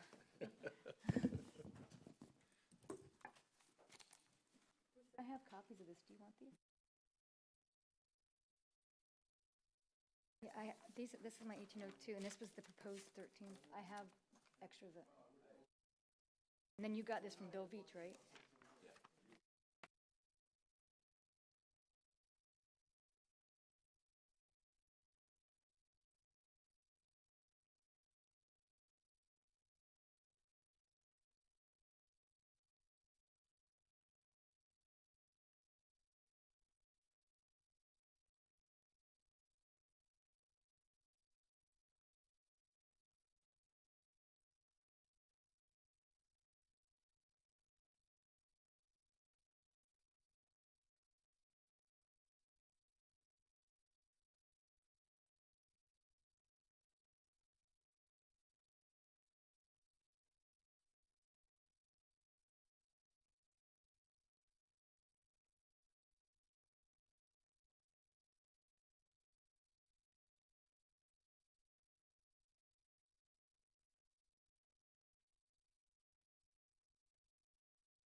has a moving mat right now, what doesn't, what whatever.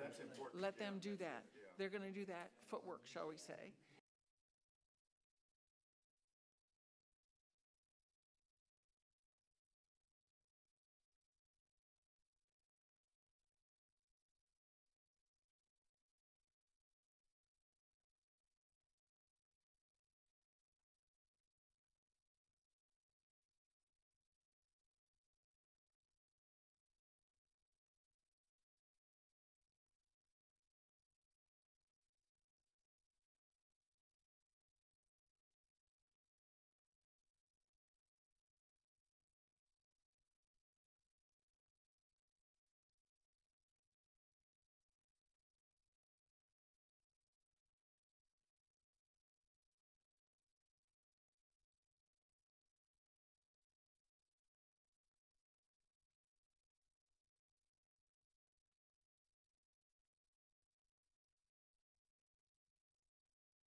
Leon? Did you? You were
10:44, we're going to reconvene, and because Bruce isn't here, we're going to jump ahead to the resolution for establishing Historic Preservation Advisory Committee. That would be C. Discuss a resolution of the Town Council of the Town of Fort Myers Beach, Florida, designating and establishing an ad hoc advisory committee, providing for composition and terms of office, officers' rules of procedures, meetings, voting, and records, and providing an effective date. Submitter of information, Town Clerk. Madam Mayor, members of the council, it came to our attention at a recent council meeting that, and through the clerk's office, that there was a subcommittee of the Historic Preservation Committee that was doing some work and analysis, but never had been officially constituted in any form by the town. Wish we jumped to C. So therefore, to try to put some process and procedure behind continuing that committee has been recommended to you by the former chair of that committee. We drafted this resolution, put it on today's agenda to give you an opportunity to give us some input and further direction as how you would like to proceed. Go ahead. Having served on this and HPB and LPA for a period of time, the function of the HAC is unique because it's the members of the LPA that serve as HPB. And there's a lot of work for LPA, as you know, there's a lot of work for HPB, but sometimes there's few members of the LPA, in all honesty, that have a deep knowledge for historic preservation. And by having the HAC committee, it allows members of the HPB to meet with, like, the president of the Historic Society, to meet with all the people that really, like, know the history of the island, and quite frankly, have all the records from the island, all the historical records, and that gives them the opportunity to collaborate. So that's why this is an important committee. So generally, you'll have one or two members of HPB who kind of have an interest in historic preservation, who meet with those in the community who actually have, like, all the knowledge and interest, and it worked well together.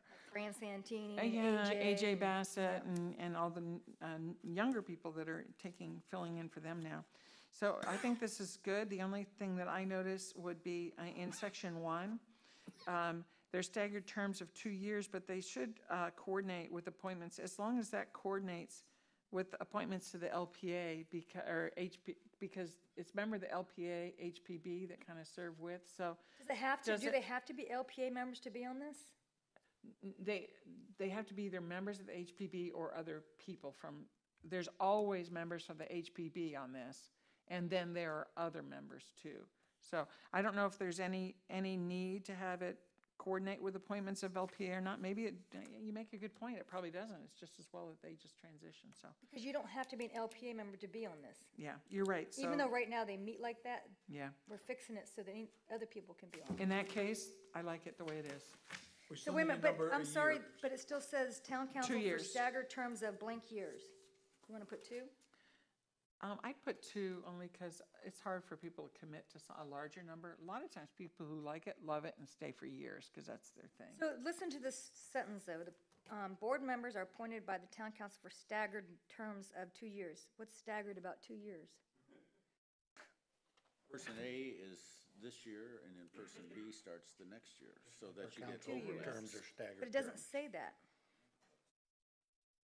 Yeah, that's, I think that's okay. That There's some means, freedoms, what right? that basically means is that initially you'll have some members who you may appoint, for example, for a period of 4 years and then 2 years, so that it staggers, so you create continuity on the committee and foster I know what institutional it's in- knowledge, but if you don't think the word staggered in and of You itself can is- leave it. I mean, I know it's intended to mean, it just, you know. Well, communications if there's any, major. the good reason why we put this stuff on the M&P is give everyone a chance to help us perfect or suggest alternate language. If I you don't guys know are, that I'd want to put 4 years and then 2 years. I think you'd be better off putting 2 years and 1 year.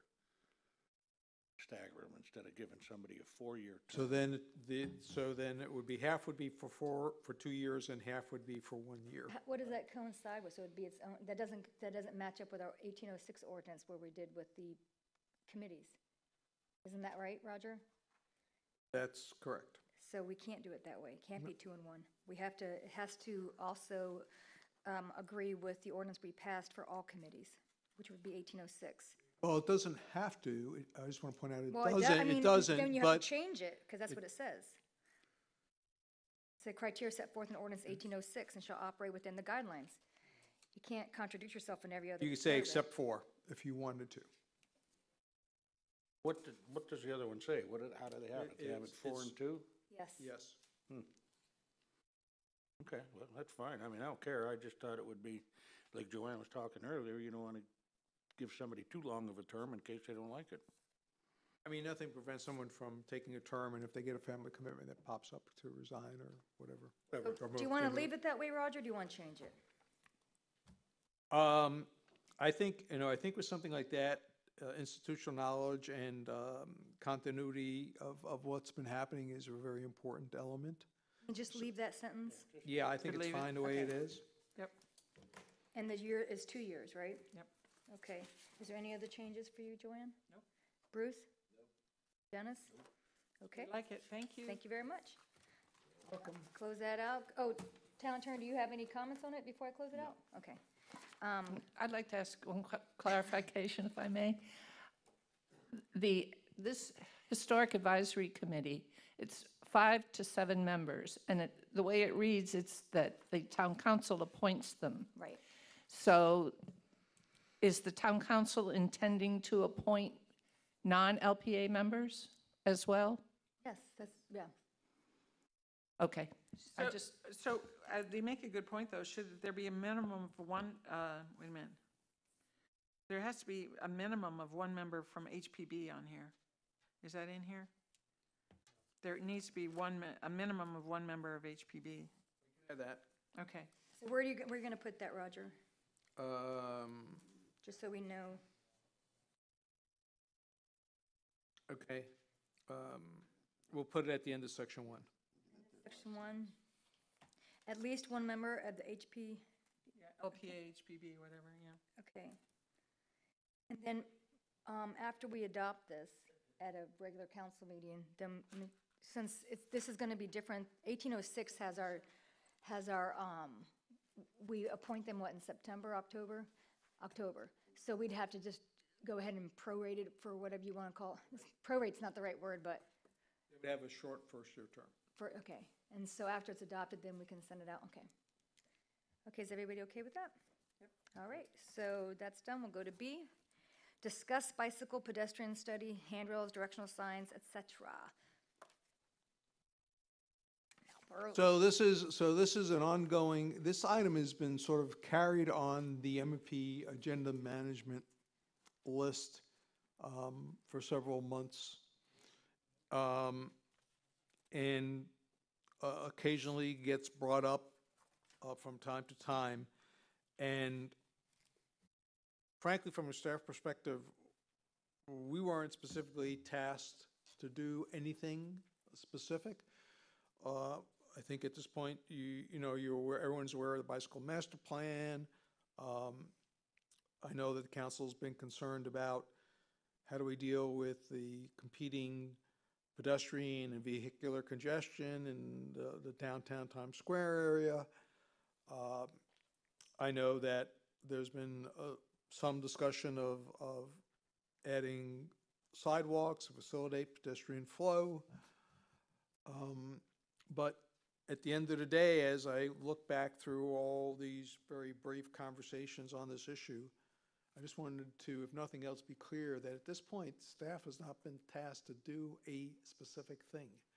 And I wanted to give the council the opportunity to, if there are specific things that you would like us to be working on, or analyses, or hiring a traffic consultant, or doing other things, to please share those with us today. Also, I can't really say that I believe at this point that there's a hard consensus of thought by council, that at least that I'm aware of. I think that there's some general, yeah, I kind of agree with that, but I'm not really sure that that's enough that we have marching orders. So this was an opportunity. It's beginning of a fiscal year. If there's some specific objectives you would like us to put on the list of things to do and for us to work on, this would be an opportunity for you to advance those to us. I'll make a comment. I think we ought to have the Public Safety Committee come up with some recommendations on pedestrian, bicycle, motorist signage that we would like to see, and any thoughts about crosswalks that I think we talked about before with them, and devices, opportunities to protect and direct pedestrians to crosswalks. Did I say that right? Yeah. So that could mean handrails in the first mile where there's no bike lanes to separate bicyclists that's on the road from getting knocked over by a pedestrian, or a bicyclist that's on the sidewalk from running off the sidewalk into the road and going down that 9-inch curb and not being able to get back on, and use those devices to corral the direction of flow of people to sidewalks, to crosswalks, to cross at the crosswalks and not randomly cross the street. Signage, some ideas are you must allow 3 feet for bicyclists that you see throughout the state and other states, because the people in the first mile where the Sherrills are, they need to understand that a motorist needs to understand he has to swing out into that center lane and provide space for the bicyclists. And we don't have that there. And there's a lot of people that don't really understand that. So that signage needs to be put up. My thinking or thought was that Lee County was going to come back and do this at some point in time, but I think the time's now. I don't know why we have to wait for another 3 or 4 years to finish the entire Cyril Boulevard in order to put signage up for the first mile here. That's my thoughts. Well, I think that, these types of ideas, and I don't know if there's consensus for us to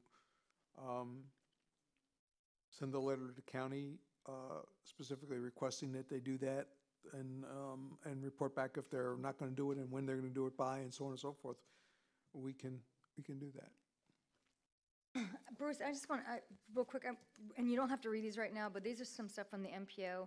It's about our coastal loop, and it's about dangerous by the design report. It talks about, like, in 2016, like, Lee County was, like, #1 in fatalities for pedestrians and stuff, and it talks about some things that we were going to do. And for your public safety, I already gave Michelle and the manager, yeah. Should I go next time? Are you done, Bruce? But I also wanted to say, like, in the resolution, when we passed the Fort Myers Beach Bicycle Pedestrian Master Plan, which is on our website, it says the town manager is directed to execute the plan pursuant to its timeline within 2 caveats. No bikeway may pass through the Matanzas Park Preserve, and B, the town manager shall develop a listing of crossing enhancements for use with said execution. So that is something that we need, the Public Safety Task Force can work on to give to the town manager, because it's already in resolution. Just wanted to explain. Should I go? I'm also working off of the master plan, the bike pedestrian master plan. So for what I call untied ends, undotted I's and uncrossed T's. So I'm just going to mention just a few in a list. Number 1, Crescent may qualify for federal funds, is quoted in here. And I know the bike pedestrian, or the Public Safety Committee has had some requests for sidewalk, bike, and everything. So I'm wondering about that.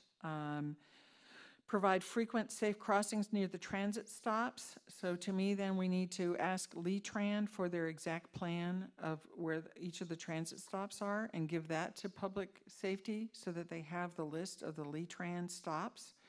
It mentions the safety aspects of planted medians in certain locations, so I would think that public safety could think if there are any locations along the island where a planted median would be effective, and one comes to mind, of course, as like at Linnell, for instance. Everybody knows that we've tried a variety of things there, and the orange signs are pretty ugly, but maybe a planted median there is a beautification that's also a pedestrian bicycle safety enhancement. And then signalized crossings. Within the Bike Master Plan, they had 18 to 20 top-tier crossing areas that they said could be signalized. And so I'm hoping that the pedestrian committee then would start with that top tier list and then kind of work down there, but especially talk about those as signalized crossings in their recommendations. Bruce already mentioned markings for share the road and bike lanes. And then the other thing, bike boulevard. The bike boulevards, interesting when you see the little map, how they're recommending. So the bike safety, or the pedestrian, traffic safety committee could look at that bike boulevard concept. Like, for instance, they talk about, and it's in the Old San Carlos Boulevard Crescent Street Master Plan too, where the bikes turn right on Crescent and go in and under the bridge and over to Old San Carlos. So maybe that could be part of public safety, their little design, just to reiterate that. But I noticed in there, for instance, some of the neighborhoods made sense, but like Palermo, I didn't get why Palermo, because you go in, go around a circle, and come right back out. I'm not sure what function that serves. So traffic safety might consider whether some of these are priority and make sense and actually help, or some don't. And then bike parking facilities, if traffic could also talk about, I know that in the TPI MCP, they talked about having a lot of bike parking locations, but if you don't have good parking facilities, you're not going to encourage safe and increasing bicycle usage. So that might be another thing traffic could talk about. And then pedestrian scale lighting. We also already had a problem where Lee County replaced the lights at the south end, and they were like the Python style, and they're supposed to be the flat face style or something, and they're not turtle friendly. But in this master plan, they talk about pedestrian scale lighting, and I'm wondering where we might mix in, and the darkest parts of the island where it may be least safe, if we might add in what they call pedestrian scale lighting in some locations.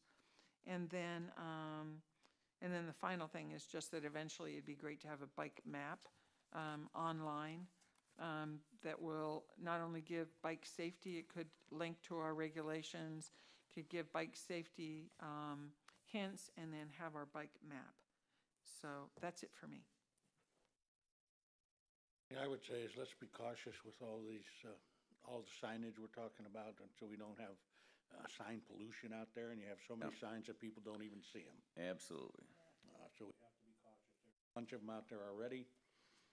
So that's the only thing I would say about the signage. But on that topic, and you already said so many places they just, and Roger, you had asked us all to drive through Bonita on Old 41 and just look, and thank you for that, because it's interesting. They did a very nice job about painting on the street, and we can paint on the sidewalk too for directional things. But of course, they mixed in their crosswalks, of course, are brick. They have a white stripe, then brick, white stripe, and then the asphalt. And it's really clear that it's a different surface. And Anita's not here, but she had sent out that picture that somebody had sent her that was really very charming, where they had painted surfaces. I've been in other beach towns too, where they do unique surfaces at the crosswalks.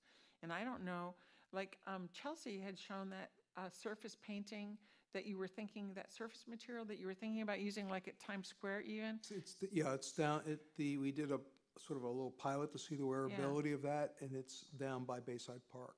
And that comes in colors. Now, I don't know if it's just pedestrian worthy or if it's really street worthy, but something that almost, lights up, or something that's very clear, whether we have a contest and people submit for what these crosswalks are going to look like if they were painted, but there's maintenance involved, or if they could be too late for brick, but where they're not brick already, just something that defines those crosswalks and makes them special helps too.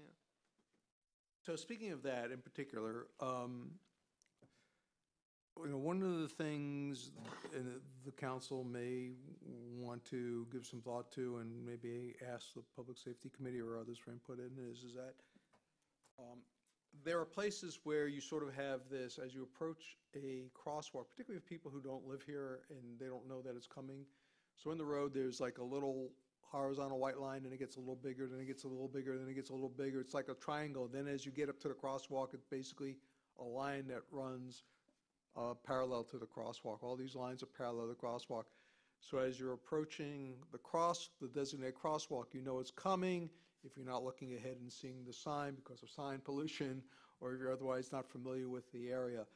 And that's something you see, I think, on McGregor, in the new section of McGregor, they've done that. And that may be something that the committee and or the council may want to adopt as sort of the new standard to help people who, and I think you've all witnessed this, I know I've witnessed this, is that someone, sort of not paying attention and all of a sudden notice someone is about to step into the crosswalk or is waiting to cross at the crosswalk and they're jolting to a stop. And of course, then the person behind them is not necessarily always prepared and you have these little fender benders. But just something to put on the sort of the list of things to evaluate. At one of our meetings, we were talking about, I think it was at MPO, that too many crosswalks is not good. Like, you don't want them too close, because then people just start to ignore it. Not my end of the island, nobody uses a crosswalk. I drive this island up and down several times a day, and I'm telling you, the people that actually use the crosswalks are far and few in between. Okay, well, I'm going to bring up a really unpopular topic then, while we're at it, and that is the speed on the island. We do have people that just, this is a walk to the beach, walk back, cross the street. We've got bikes everywhere, all these conversations we've had. So we have 25 miles an hour, then we go to 35, and really, when it goes to 35, trust me, that means like 50. You have no idea how fast people go and whatever. So I know Lee County mentioned this at one point, is the whole island 25 miles an hour. That increases safety. And don't everybody go crazy and shoot the messenger. I'm mentioning it because I think it's a topic that should be discussed, because Lee County talked about it too. Should the whole island be 25 miles an hour? Now, is that just in season? How do you do that? Then you got the dates or whatever.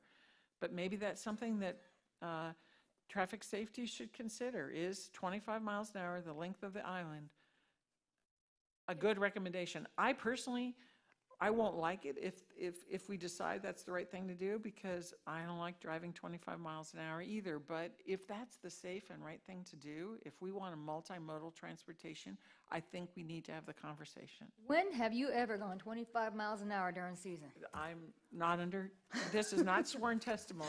I think they should consider I 50 miles an hour. I do go 25, and people I can't go 25. I'm lucky to get. People ride on my bumper like I'm going 3 miles an hour. I'm like, I'm just following. I'm in a construction zone. It's 25 miles an hour. You'd think that. At my end of the island, you can't move during season. There's no way we're going 25 miles an hour. I see what you're saying. You'd love to be able to go that fast. I wish I could. In my part of the island, they go 50 or 60. They pass in the no passing zones. They're crazy. I'm telling you, they're crazy. That's because you got somebody going 5 miles an hour, gawking around all the place. Not so much. Do you know, it's actually, like, at my end of the island, I think that more people watch out for people crossing. Once I get to about, past the Baptist church, that's when it starts to get dangerous, because you're not really paying attention anymore, and people still, they're shooting out in the middle of the street. People shoot out everywhere. Boulevard is the lifeblood. The boulevard is the lifeblood of the island, and happening there, we want to encourage it to be active. And is it safer at 25 miles an hour? I'm just saying the conversation should be had at least. Well, the conversation's been had many times. Yeah. And the answer, according to LEDOT or FDOT or whatever, is that the speed limit is a function of the conditions of the road and what the natural flow of traffic will be. Okay. At the south end of the island, that's determined to be 35. At the north end, it's 25. Rod Phelan will stand over there and tell you that. He's told me that many times, because this came up many times in our safety committees in the past. And there's a natural cadence of flow of traffic, and they try to set the speed limit to that, knowing that if they set the speed limit below that, it's not going to do any good, because they're going to drive that natural cadence anyhow. I'm going to ask a question that I just don't know the answer to this. It just popped in my head. Is if you're on an electric bike and you can only go 25 and they're going 35, is that illegal, or is the speed limit just for the cars? Like if you're riding in the road with a bike, do you have to do the same speed limit as the car? You have to follow, if you're a bike on the road, you have to follow all the vehicular traffic laws. They have to stay the same speed limit. They I've have to seen stop like at the some of stop these people signs and like so on. manual powered bikes that are like going, they're fast, man. So, okay, I was just curious. Excuse me, could I ask for some clarification? I was just about to say, Vice Mayor, you made a couple references to the Traffic Committee. we don't have one. I mean, public Public safety, safety. sorry. Thank you. Yeah, I said it 3 different ways because I've studied this so much, I can't remember the acronyms anymore. So the direction on this one is to send it to the Public Safety, is it task force or committee now? Public Safety Committee. Thank you. Is Roger, good with that? Yes, I would love to have some, short-term objectives that we can work on, immediately versus some of the ones that might take a longer term, longer range to So figure do you out. want bullet points? Is that what you're asking for? Well, hopefully that if, just by way of example, if the committee at its first meeting to say, you know what, we did ride down McGregor, we did see those bars, and we want to recommend those to council immediately, that they be implemented on Estero, and then council gets that recommendation and agrees with it. We don't have to wait for all these issues to be resolved or a position to be taken on those. They can piecemeal it as they reach decisions, and then we can try to make these improvements incrementally, think not that's good necessarily all in one recommendation. whack. Also, if you go back, ever since I've been on this council, it's like history has gotten lost. Things have been, doing over and over. It's thing that we already did. And so if you go back, you'll see that these have been worked on before with councils and at workshops, 2012, 2011, 2013, the streetscape master plan for Estero Boulevard. A lot of this has been in public forum. They've had plans with the public coming in. Let's go back and grab what's already been done. Instead of like Madam doing it Mayor, I'll over. tell you this about that. One of my sort of objectives is that when we reach a council decision on doing something, to get it done as quickly as we can, so we don't have to worry about it 3 years or 4 years or 5 years down the road, did we remember to do this or not? So I'm really trying to take the approach of, let's identify what we want to get done each year. Get it done. And get it done, hopefully within the course of the year. And, and as we talk about the strategic plan in the upcoming item, I'll go into that in a little more depth. But, that's my concept. My concept is, let's decide we're doing this, and we're doing this now, and let's get it done. There's some wherever things like possible. that can improve safety and be done immediately without waiting on, figuring out the signals and whatever, which are going to take longer. I agree. And the only other thing I might mention, if there's any recommendations for the strip from the bridge to Crescent Street right now from them, I would love to hear it, since I'm the one that's meeting with Commissioner Kiker with regard to that. So if you have anything that you would like to tell me, What are you talking that about? section from the bridge, the Blue Bridge, Matanzas Pass Bridge to Crescent Street, if there's anything from them that they want to say. That's been worked on with the FDOT. We already have. I know, but still, if there's any input, it would be great. Maybe there's none, but maybe there's something. I'd love to hear it. Just FYI. Right. So, Madam Mayor, just to close the point you made, I will venture to say that in 15 years, we will still be talking about the fact that pedestrians don't honor the crosswalks and tend to cross wherever they feel like. So, we have to just recognize there are certain things that we can successfully implement, and a lot of other things will take a lot of years of modifying people's behavior to get them to sort of adjust. And there's debate about, even with that, whether we would have any success or not. Okay, are we done with that one? Do you have clear direction, Roger, do you think? I do. Does anybody have anything to add before we move on? Okay, we'll move on to discuss fiscal year 18 strategic plan update. So in your kit, you have the strategic plan update, and I want to make two specific points about it. One is that as I see the progress we've made, and I think as you go through it, you will see that we have made significant progress, that I think it's important that we think about having a meeting perhaps in March, towards the end of March or early April, to sort of refresh the plan. Take off the things that have been done, look at what hasn't been completed yet, see if it's still a priority that the council wants us to work on, and identify new things that the council may want us to work on going forward. So that would be point one, because if not, the plan gets stale at a certain point. And then what happens is then you're back, you have to sort of go all the way back to the point of bringing in a consultant and re-identifying all the ideas and whatever. Like So we I just think- did. Well, we did that because I think it had gotten Because it stale had been done previously. 5 times and nobody followed through. Well, I think one of the things is that, you know, we're making a very diligent effort to quarterly keep you updated on our progress. And as things get done, and maybe certain things may not get done, but as we look at that progress, we identify, okay, we have to step back and say, is this all still important things? Is there new things? And what, do we want to reshuffle priorities or due dates or things of that nature? So it will have been almost 2 years, or at least 18 months by the time we look at this in March, April, and I think it's, my suggestion to you is we sit down at a session and just focus on that.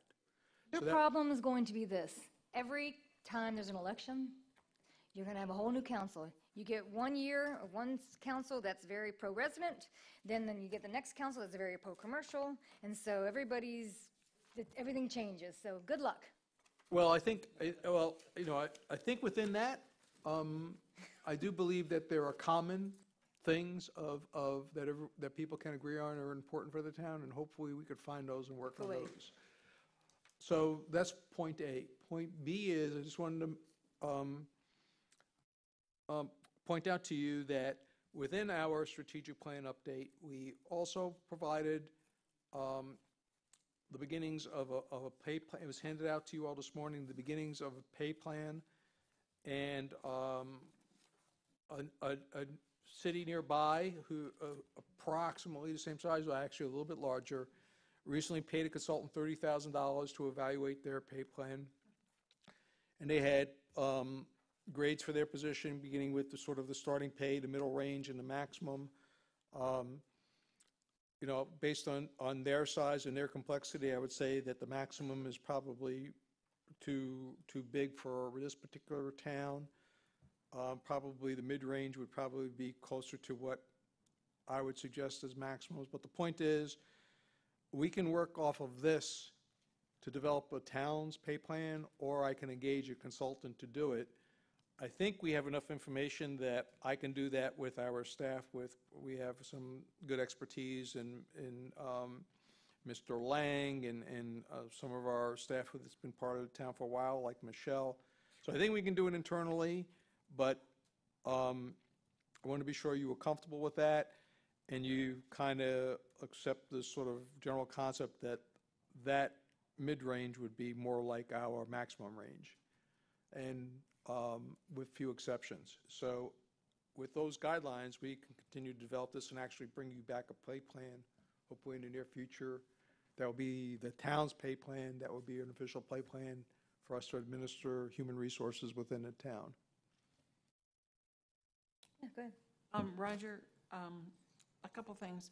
Number one, I know how hard you have worked to reorganize the staff and make sure that we are, as you say, we're running lean even as it is, and that you are keeping what you consider to be on your staff, you know, high-quality staff, and that's your job to do that. So that being said, and you've also stated, I think appropriately, that a living rate, we have some people maybe that, you know, you would question whether they're making a good living wage, which is not fair. So I guess my point I'm making is I trust you to make these decisions, that the people that you have retained are quality people for the benefit of the taxpayers in this town and running the town, and that you find a fair wage for their skill levels and what they bring to their positions. I concur. You've got the professional experience to know what to do.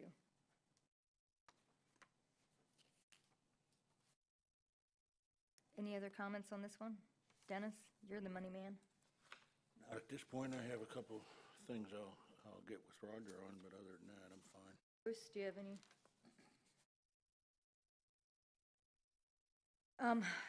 And the next one is the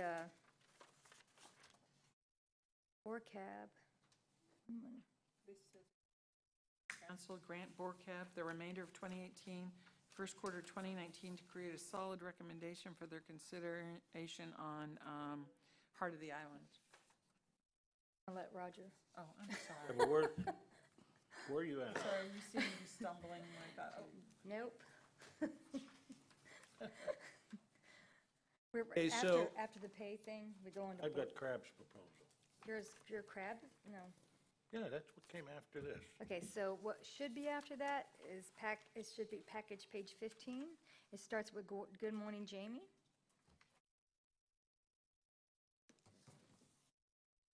Should be before that. Okay, we're on page, item 3D, is that where we are, page 9? Dennis's is not right. Oh, okay. I don't even have a page 9.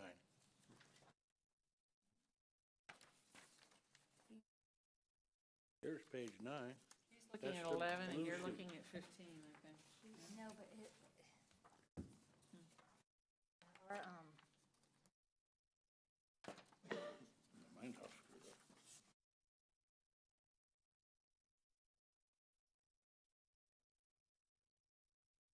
Crazy. so Roger, that little page that I'm talking about is not in Dennis's book. Can you just can you like brief it real quick so he knows what we're Are you talking talking about? about page 10, Madam Mayor? It's packet page 15. Packet page 15, okay, I'm trying to get there then. That's gonna be on the It's same right page as you. after what would have been the town of Fort Morsby proposed pay schedule that you took out from Marco Island. Okay. Okay, so, as you are aware, that we've all been working hard to encourage the committees to do a lot of vetting of issues for the council. And this is an item from BORCAB, via Sean, who I believe is here, in terms of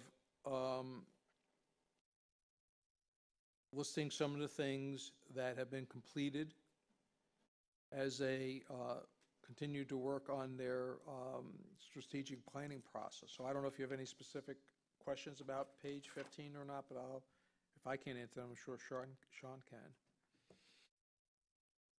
Does anybody have any questions on this? I do. Okay, go ahead, Joanne. Just the one statement that I read, they say, "I would like to request council grant BORCAB the remainder of 2018, possibly first quarter, to create a solid recommendation for Heart of the Island." I think what they did was you know BORCAB better than I, but are they actually looking for us to say, yeah, go ahead and finish up? I missed the last meeting, but maybe Sean, would you like to? Good morning, Mayor and Council. Sean DePalma for the record. This was just to ensure that there's an actual timeline and a deadline to get this recommendation accomplished, so I wanted to get clarity on that. So would March be suitable that we finish our strategic plan and then we also come back with that recommendation that was asked from council? So we had to cancel a meeting in October, right, because of special events. Will we have enough time? We should, yes, ma'am. Whatever you think the right time is. We'd like it as Well, quick as possible, but in Correct, a so that's why timely fashion. I was asking, is March, by your term just now, quick as possible, due to the fact that we're wrapping up the strategic plan and the holiday season's coming into effect? like it as soon as possible, but I mean, we also want it done right, so if it takes till March, I guess, but I'd like to have it soon if we can. Well, I think there's a sort of a ancillary consideration that we can't lose track of, and that is that we're also partially through a process that will potentially create a new entranceway into that area. So I've aligned that initiative along with the initiative to redevelop Bayside Park. And I've instructed the staff to start the process to get a design professional who will help us on both of those two projects. The selection committee would be comprised of 3 members of staff, 1 member of the committee working on SELCAB, which I believe is CRAB, and then 1 member from BORCAB would be on the selection committee, helping us pick that design professional. It said CELCAB, which is crabs. I mean CRAB, Okay. if I said SELCAB. You meant for Crescent For Bayfront Park? For Bayfront Park. So that timing of bringing a professional on and the work that Sean, the schedule that Sean is giving you, is not that far off from one another. So it seemed like they will kind of meet right around March. So I think that's a pretty good time frame. I think the committee might be able to finish their work sooner, but they're going to be sitting idle anyway, waiting for the selection of a firm. With the extra stuff coming in. We're not So just, yeah. I think the timing's fine. Okay. Maybe a little bit longer than you would like, but I think it's good.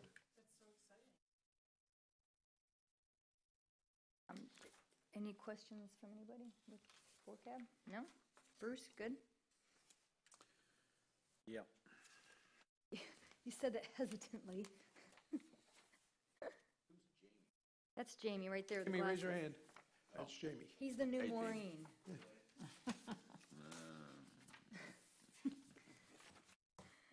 Okay, and so the next thing on here is our quarterly updates from our strategic plan. Right, so as you recall, council had asked us to use a green, yellow, red indicator on these. Green being I know completed, where it's at, but I'm just saying. yellow being in progress, and red being behind schedule. So we'll be glad to try to address any questions or get the directors in here to address any questions with regard to any items. The green's done. Green's done or on schedule. Lots of green. Well, I got a couple of comments. I'm having trouble with the green. When I look at green, everything in the plan is green, except for a couple items on the last page. So when I see green like that, that tells me that everything's done, we can file it away, and we've accomplished our goals. I don't think that's what green means here. Well, I think that there are certain things that it's done and you put it in the file cabinet, but there are other things that are green and not in the file cabinet. And I think an example of that is gathering and using feedback. And, you know, in our comments, we indicate that while we've done things and we've completed things, it's still an ongoing activity and we continue to do things. Now, you know, one of the initiatives within that category was whether we want to go out to the public with a survey. That was one of the things that was discussed at the strategic planning session.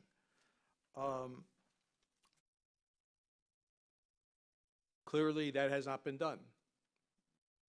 But direction with respect to is, you know, we've done other things to get citizen feedback, and we have comment cards, and we have door hangers, and we have other things to do that. So the next step is you want to go forward and do a survey, let's just say at the end of 2019, and so we'll have time to design the survey and make sure it's valid, et cetera. So, of course, that's why we indicate while it's green, it's still an ongoing activity, but it's not done yet. Incomplete? I'd take it off the list and have a completed list. Well, said. that's sort of the, what I was mentioning earlier about getting together at the end of March or April and looking at, okay, we're all happy where we are with that particular item. Going to the mayor's point, current council may be happy where we are with that particular item. I'm We'll see telling what- you. We'll see what happens after that. Residential, commercial. And then identify things that we need to do going forward to try to keep this process, because, we may have done a tier 1 solution to a problem, but there may be a tier 2, 3, or 4 solution to that problem that's yet to come, that we need to discuss whether we want to embark on those levels or not. So that requires let's all sit around a table and have some in-depth discussion and prioritization, and that's what I'm proposing for the end of March or in April. But in terms of, using a simple, was a particular ordinance discussed and implemented, the answer is yes, and those are shown as green. I agree with Bruce. This is, just on the very first page, Bay Beach policy for end of streets, docks, and canals. We haven't done anything with those, but yet you have them green to show that they've been completed. Or that they're ongoing is what he's saying. Yeah, but you got to have a different color for what's completed Right. and what's ongoing. Well, we can come up with another color for ongoing stuff if that. Something, if you're going to color code them, you can't use green as completed and for something else. We'll come up with another color as completed versus ongoing. So on these things, I have a question. We approved a while ago these, the computers that were going to be up here. When did we get those? Well, Michelle's handling that initiative, so I'll let her speak to it. It's just a matter of training the council on how to use the new digital boardroom. The computers are here. Can we get that scheduled? Because I don't want to wait everything until March. Let's not make this political. We got stuff. No. That wasn't our intention. Our intention was really to, with respect to that, was to schedule a time with the council.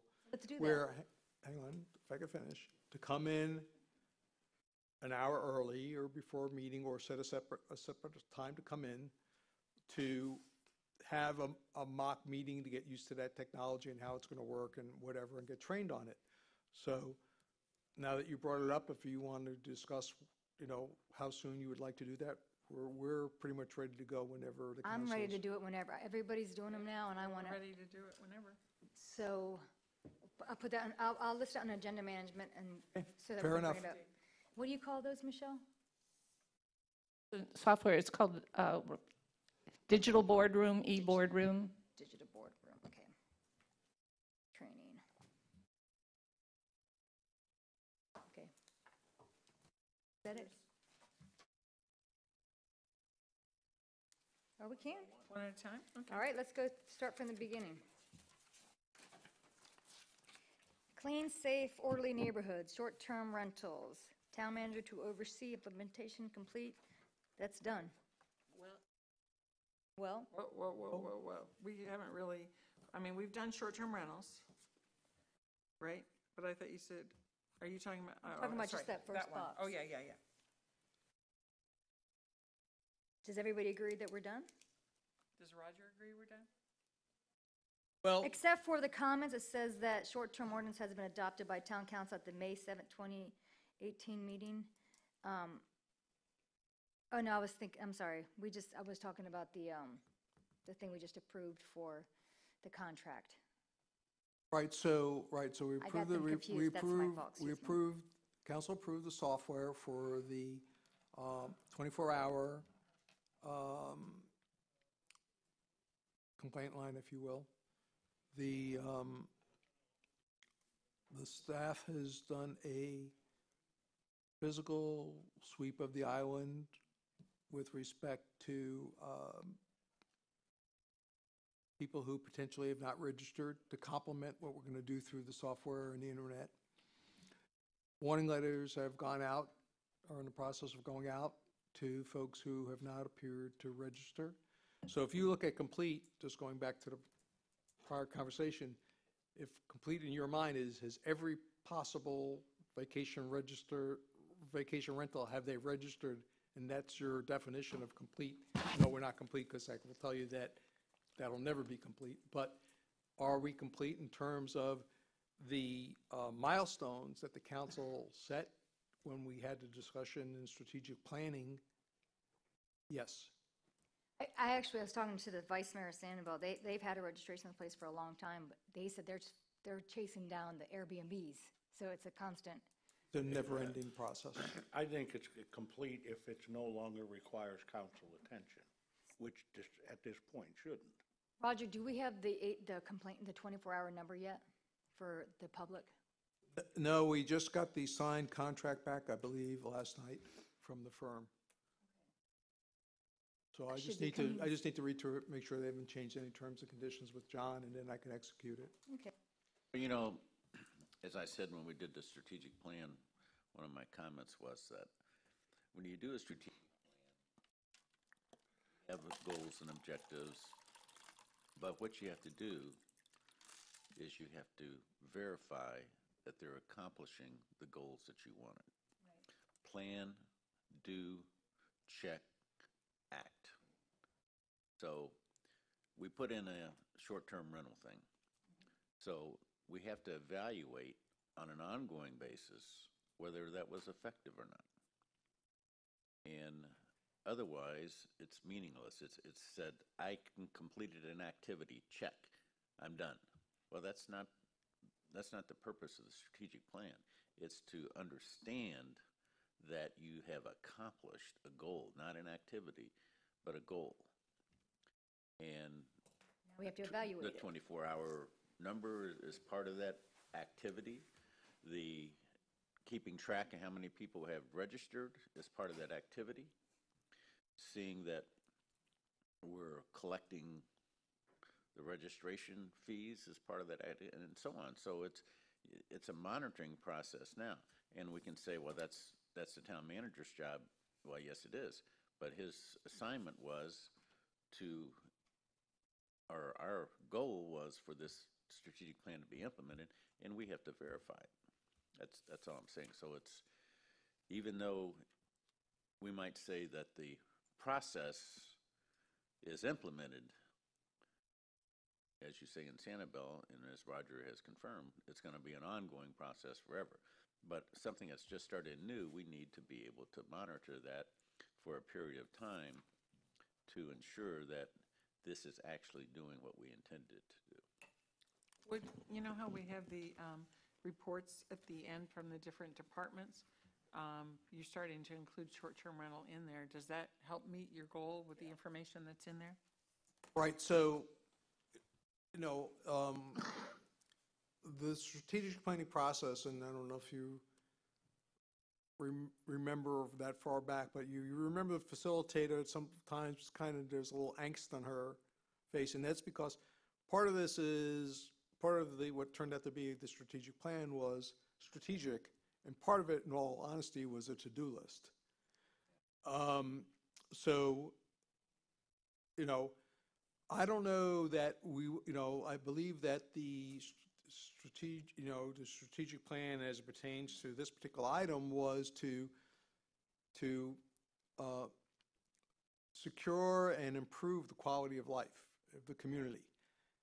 And frankly, I don't really know, other than anecdotally or perhaps through a survey, which, doing a survey, I did surveys in college, and I could tell you that there's a lot of bad information in surveys.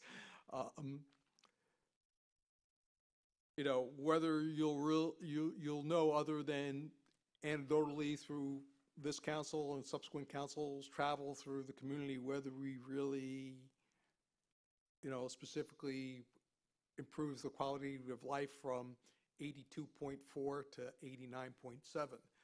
But I think the anecdotal type of things are we getting fewer complaints about rentals? We're getting fewer issues about rentals. We have more people respecting the code of conduct, maybe by luck more than by skill. But nevertheless, if that's happening, that's a good thing. And I think in light of that, we are moving strategically to a point where the council wanted to see us go. Oh, So it's not all, unfortunately, it's not all math. I think another thing, like, when you talk about quality of life with strategic planning for that, for this particular one, like, if you don't have a rental management company, you do it on your own, now you're more aware of what our code is and what our code of conduct, So I think that it does let owners know that, who didn't know we had these in place in 2003, they now know what the code of conduct is when you take the trash out and stuff, so. And clearly, I mean, I drove to work today, most of you drove down to Cerro to get here, clearly, we have issues because of the construction and other things. I mean, I saw some people had their stuff out a day early or 2 days early because of the construction and stuff like that. So, from that standpoint, we do have certain aspects of the town that are in flux and affect some of this stuff, but I can tell you the texts and emails that I get on the weekend in terms of noise or issues have gone down significantly since we've put this in place. Mine too. So, again, while I don't know that I can quantitatively, statistically within a standard deviation prove something, but I could tell you it seems that we have taken steps towards the goal that the council thought was something we should work towards in the strategic plan.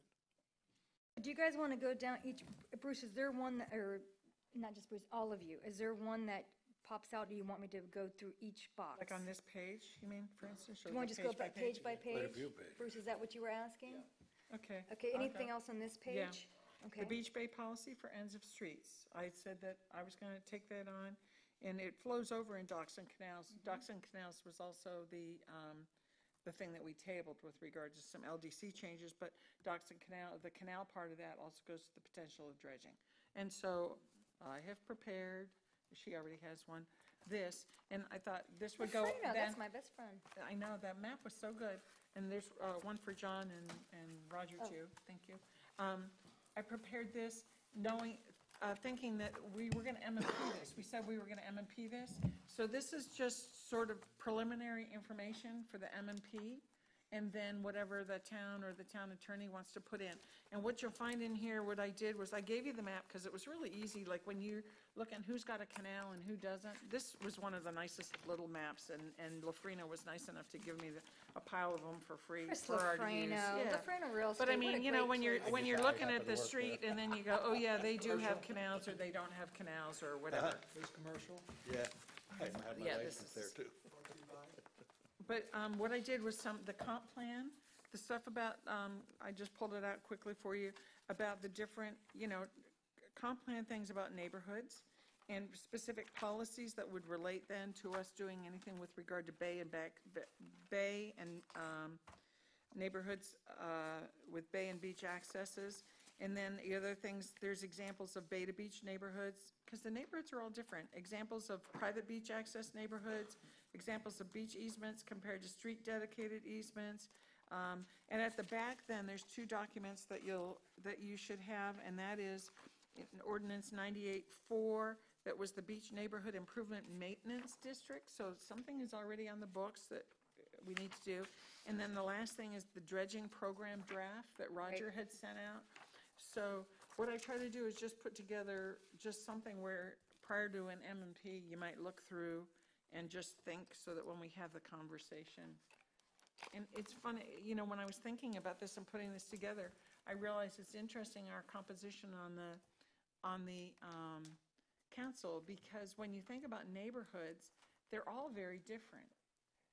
But they all have a lot of similarities. They have things that are the same, and then there's characteristics that are similar. Like, for instance, I'm sure that you are kind of that south end, and you know how that neighborhood interacts, as well as all the shared things they share with other neighborhoods. I know my area. Anita's in an area. You're in a little different area. You're in a different area. I'm in And the you may area have- with the most And you problems. may have huge issues there. And so I think it's interesting that we will well represent some of the unique characteristics of neighborhoods as we discuss the common characteristics of neighborhoods. So I'm glad that we have that diversity on the council, because this is a really important topic. So at any rate, so I'm hoping, the reason I put this together is we're ready to then go to an M&P maybe, and anybody else can bring anything, or the town can add something. You made a good point about, right now, we have the diversity of everybody in different neighborhoods. We should actually, council members, we should do it where everybody that has to live in a district to be on the council. That's another discussion. So that every district is represented.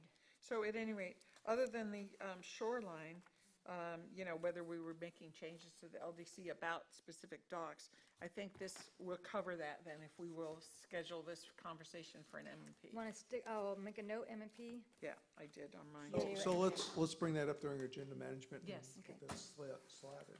That page. Anything else there, Bruce? Yeah, so when we're talking about docks, not to interfere with what you're saying here, but what happened to that study we were going to do with the people on docks? So the answer to that is, Counselor, is that I think that the overall review of the type and number of docks, size of docks, and all those related conversations, boat covers or no covers, and so on and so forth, all very substantial items, I think, in the way they would impact the community. Excuse me. That's definitely something that in and of itself requires its own path of committee review and council review and decision-making as to what we might change, because that is clearly a case of great potential for unintended consequences. And the obvious one is that the person who wants 3 or 4 or 7 docks on his house, or big docks or big boathouses, whatever, well, that may be nice for them, but they're potentially obscuring the view corridors of people further down the canal, et cetera. So, and those people may be not even paying attention to the issue. So it is that is a very complicated issue. I think it's something that is going to require many meetings and vetting. I don't think it's sort of something that the staff can develop in a vacuum. And I think you need to consider whether or not that fits within the charge of one of your existing committees, and if it doesn't, to consider setting up a committee just to look at that issue. Ad hoc committee? Because it is so significant. Yeah, because I don't know if it'd be Anchorage or Murph. I don't think it'd be either one of those. We might need an ad hoc for that. And that's fine, and I mean, you have the boat builders, the dock builders, the dock cover builders, Right. But at the end of the day, everyone's it's in the buying a best- big boat because the economy's doing well. I mean, you have a lot of issues But associated with at that. the end of the day, it's not in the best interest of the dock builder. It's in the best interest of the residents, what we're doing. It isn't necessarily, but clearly when we sort of stuck our toe into the water on this issue, they clearly were the ones who were generating the email and the concerns or whatever, and you all were recipients of that stuff. So clearly, they have a very, They have a financial stake in it. They well, want to build they have a docks. very definite opinion.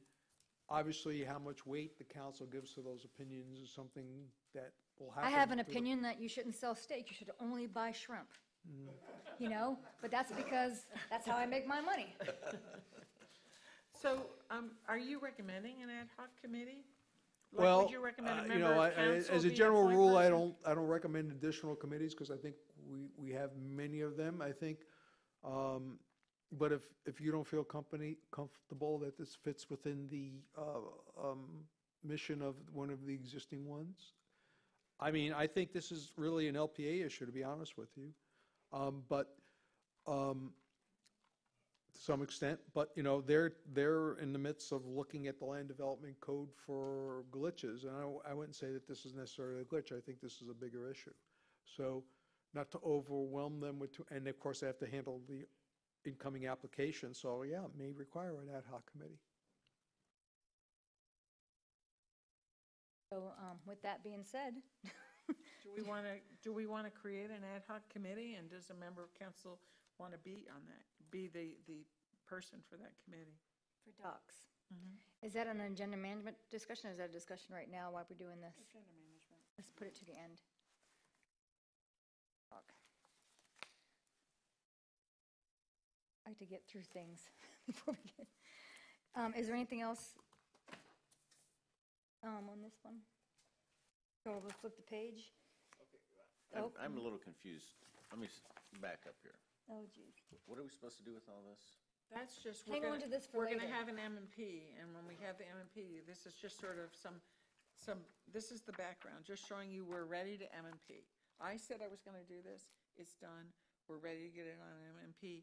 You've got this and whatever else. Once Roger sees this, or staff sees this, Jason, anybody else sees this, they're going to know what else they would want to throw in the mix. Yeah, I think, Vice Mayor, how I see this is, we have three, just take a very small slice of the pie in the package that you presented. We had three streets that for various reasons, we wanted to put Bayside docks on, and we're done with two, and we're sort of in a holding pattern on the third, but whatever. So now the concept is that is the town going to continue to pay out of taxpayers' money to do that on every street, every third street, every fourth street, no street? Does the street contribute? Oh, those How are do we- unique circumstances. They were, but now that we sort of we're about to cross completion of those three incidences, what are we going to do going forward? Because other people on other streets are going to look at those, and they're not going to remember the unique circumstances, and there definitely were some. They're just going to say, hey, you built it for them, how do we get one if we want one, and what is going to be the process for that to evolve? What is the process if we want to get our canal dredged and no one else in town wants to, but we want to on our canal alone? So how are we going to deal with all of Special that? assessment. So that's sort of the very narrow, And that's- 2-minute view on this, that clearly requires a lot of other discussion, or with the right people in the room. A 2-minute view? My 2-minute view. But that is actually exactly what this addresses. It's got the comp plan thing about how neighborhoods are supposed to come forward and request. So if we decide to follow the comp plan, then that's the policy we would If we establish. decide to follow the comp plan. No, but you know what I'm Lord. saying. Well, I'm just saying, I hope we do. but that would just let us, and then here's the list of the streets that actually have a bay access. So I've tried to follow exactly what you're saying to give us the opportunity to look and say, okay, and in the past, this is what the comp plan says, how we can accomplish that. In the past, there actually was an ordinance that sort of set something out. We might want to redo that ordinance in a better fashion, make it more current, and then that would allow neighborhoods to come forward and do that as envisioned in the comp plan. So hopefully within this packet, it tells you that. Then the other thing is, there's issues with regard to beach access then, and that's in the neighborhood discussion too.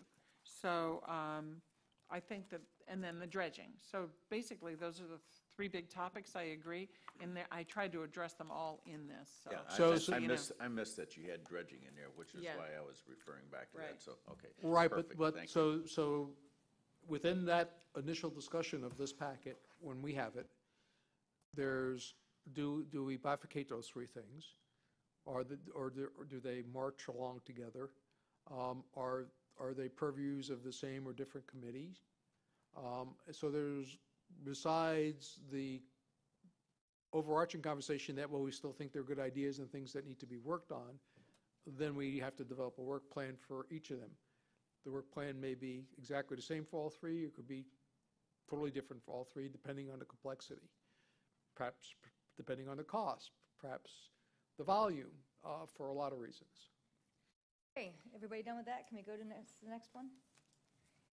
Transportation? Anything? Oh, comprehensive parking plan, so we're hiring a consultant for that, right? Yes, we have. We've reached out to a consultant that recently completed one in another part of the state, and we're seeing if we can develop a scope of work and agreed upon price to piggyback on that contract. That's the current status of that. If you would like to see the one they completed for the other part of the state, I'd be happy to share it with you. You don't have to print it out. I'd love to see it electronically, though. I do have it electronically. Where are we with opening Center Street? That's on there. Well, My mom recollection. and I tried to do that years ago. And we got- Okay, so my recollection was that the council discussed that. It was, I don't want to say put on hold, but set aside to allow FDOT to come in with their plan, which they did. They did that through a public meeting. They did that through a presentation here to town council. My recollection is town council supported FDOT's plan. And within that plan, but they asked didn't really- that the two signals be prioritized. That's my recollection. And as a result of all of that, the actual, let's open up Center Street was Okay. put back on the shelf for the time being. Because it's green, that's why I guess I got confused. So, because for now, I mean, not forever, but for now, it wasn't, let's go forward and negotiate swap in parking spaces or hire a consultant or contractor to design that opening or anything like that. So, We're just kind of just waiting for FDOT to give our final plan. Because FDOT, they also agreed that we needed a traffic guy over there by Old San Carlos and Times Square, and we still haven't done that. no, that's not true. That is What we true. what we did is, what they said is they wanted us to put people there to replicate how the traffic signals would work. We provided them staff. They ran that test or pilot, whatever you want to call it, to verify that if they put a traffic signal in, the traffic movement improvements that they would hope to realize out of a signal would in fact happen.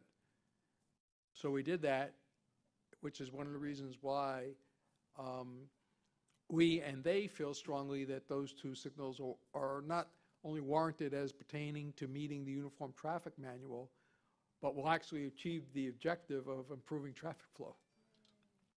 So now the question is, how do we advance that? So now we have a concept that we seem to be in general consensus we want to see move forward. Is there design money being allocated to start the design? You know, that's what we need to be pushing there. You know,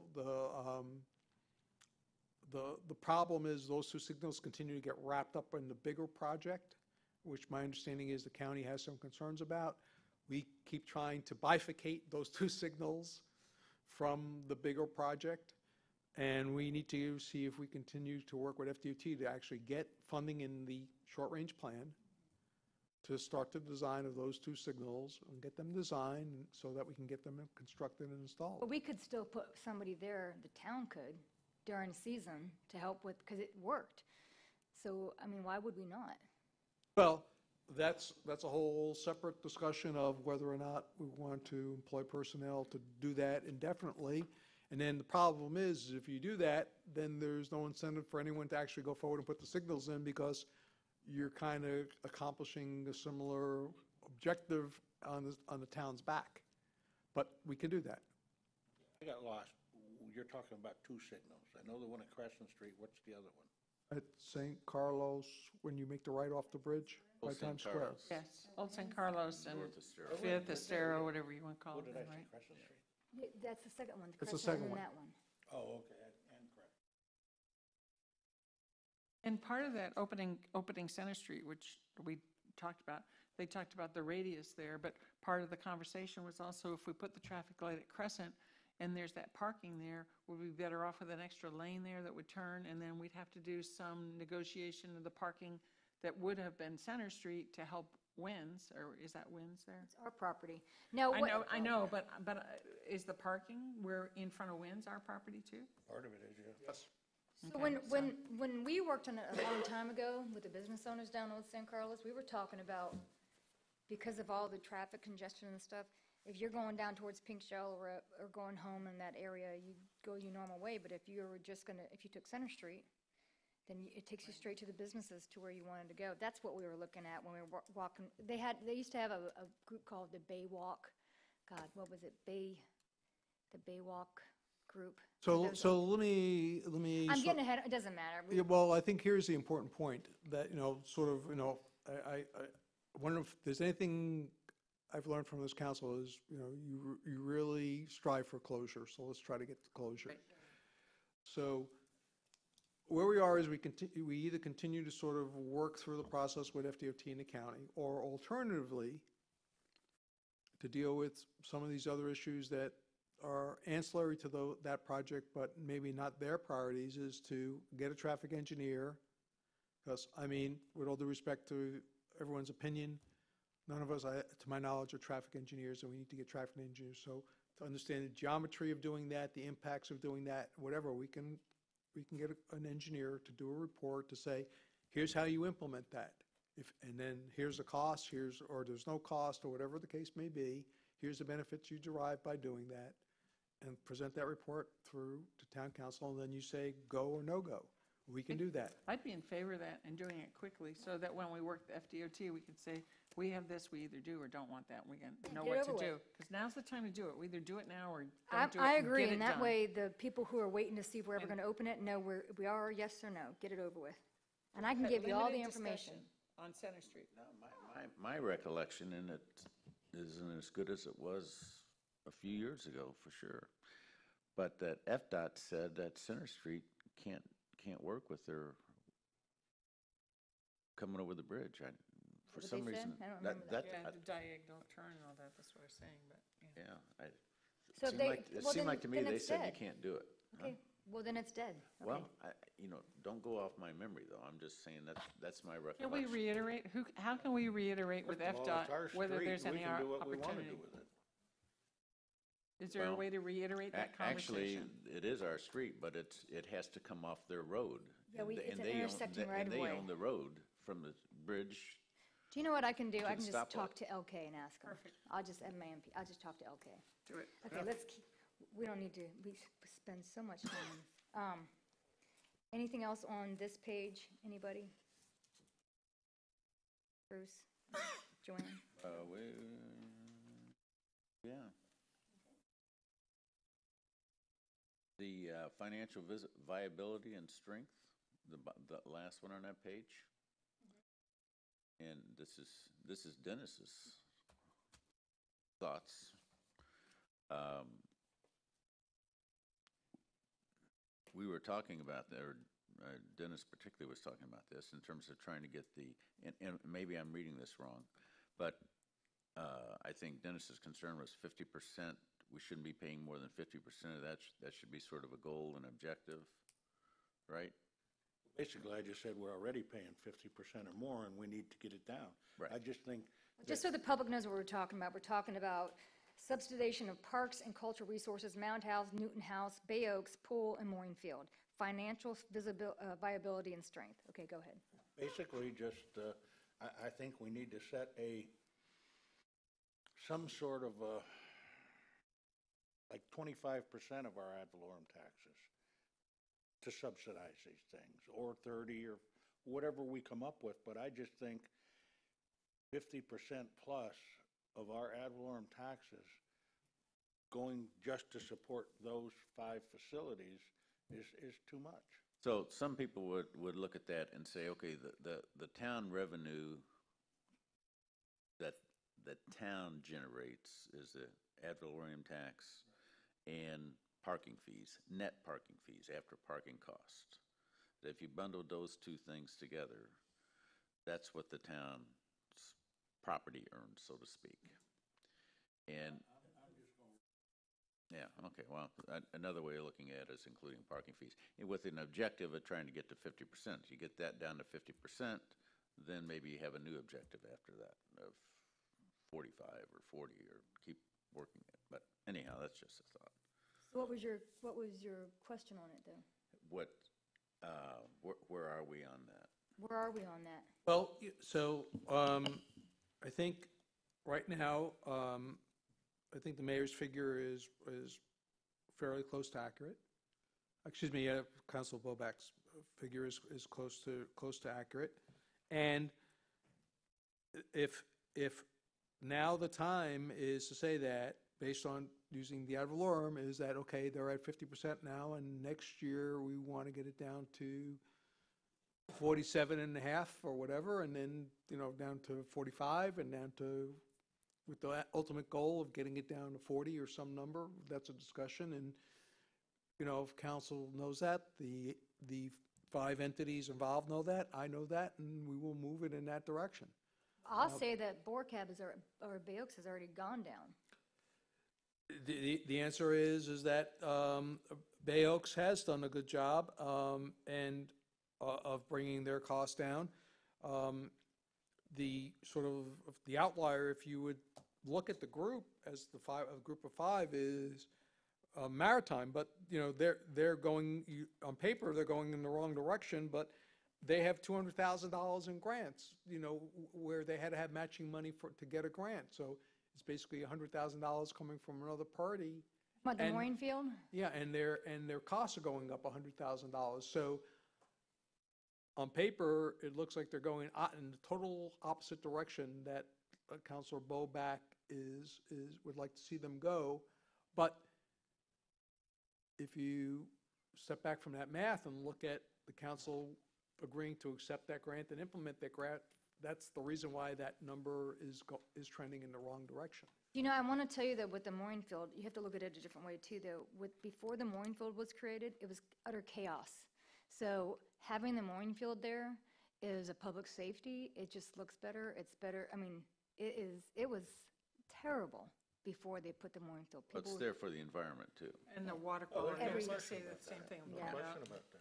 But So- on average, they're not spending anywhere near that kind of money. No, they're in I the mean, on lower. average, that was different for Grant, and while we're on the mooring field, has any discussions been held about trying to open up the other side of the bridge for a mooring field? We have to get in touch with the state and see if they're willing to do that. And I'm not certain that that's happened, I think, but I will find out the status of that when we report back to you. Make your costs go up. Huh? Gonna make your costs go up. for Not really, no. Because Initially. it's almost, it's nothing to get it implemented. We've got extra mooring balls and everything else. It's just a matter of installing a couple of them. You don't have to put 25 or 30 mooring balls over there, but if you designate the mooring field so it's designated, you can put 2 or 3 balls or 4 balls, whatever we have, so we're not really spending a whole lot of money on it. And then we can say, well, that mooring field's full, you got to go to the other one. You know that you're getting closer to the Because right federal now- channel there, then it's different then because you got the Coast Guard station, the federal Right. channel over in that way. But right now, you've got anywhere from 8 to 12 boats parked over there all year long. They should be in the mooring Anyhow, field. yeah. And so So, if we establish a new mooring field over there, which costs very little to establish, we've got extra mooring balls. It's just a matter of installing them and putting the signage up. And you only need to put a couple of them over there, I support just to establish it. And then, Okay, well, so we don't have to have an MMP on that right now, but no, but Roger I'm can go just, forward.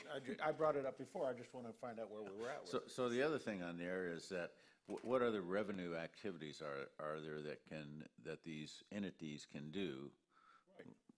Like the Mountain House, can they sell hot dogs? I'm just making stuff Mountain up. House has to be careful Well, the because they're in a pool can. neighborhood, and when they first, when the town first took over the Mountain House, there was a promise made to that neighborhood that they weren't going to be so commercially intrusive. So everything they do there has to be compatible with the neighborhood. Fine, but are there opportunities that's within that goal or that objective? I don't know. Well, And we're not just to here to answer do your it now, question, but- Counselor, to answer your question, you recently seen some special event permitting from them to try to increase their revenue stream. The committee that they work with are looking at how they operate, and I believe the chairperson who addressed you not too long ago was kind of, at least I took what she said to be a clue of saying, we'd like to discuss perhaps some loosening of some of the restrictions to give us more flexibility to generate more revenue, and that obviously will be a council discussion to be had in the future. But I guess your point that you didn't say directly is that if we limit how they can make money, clearly it's going to be very hard for them to change that paradigm. Yes, exactly.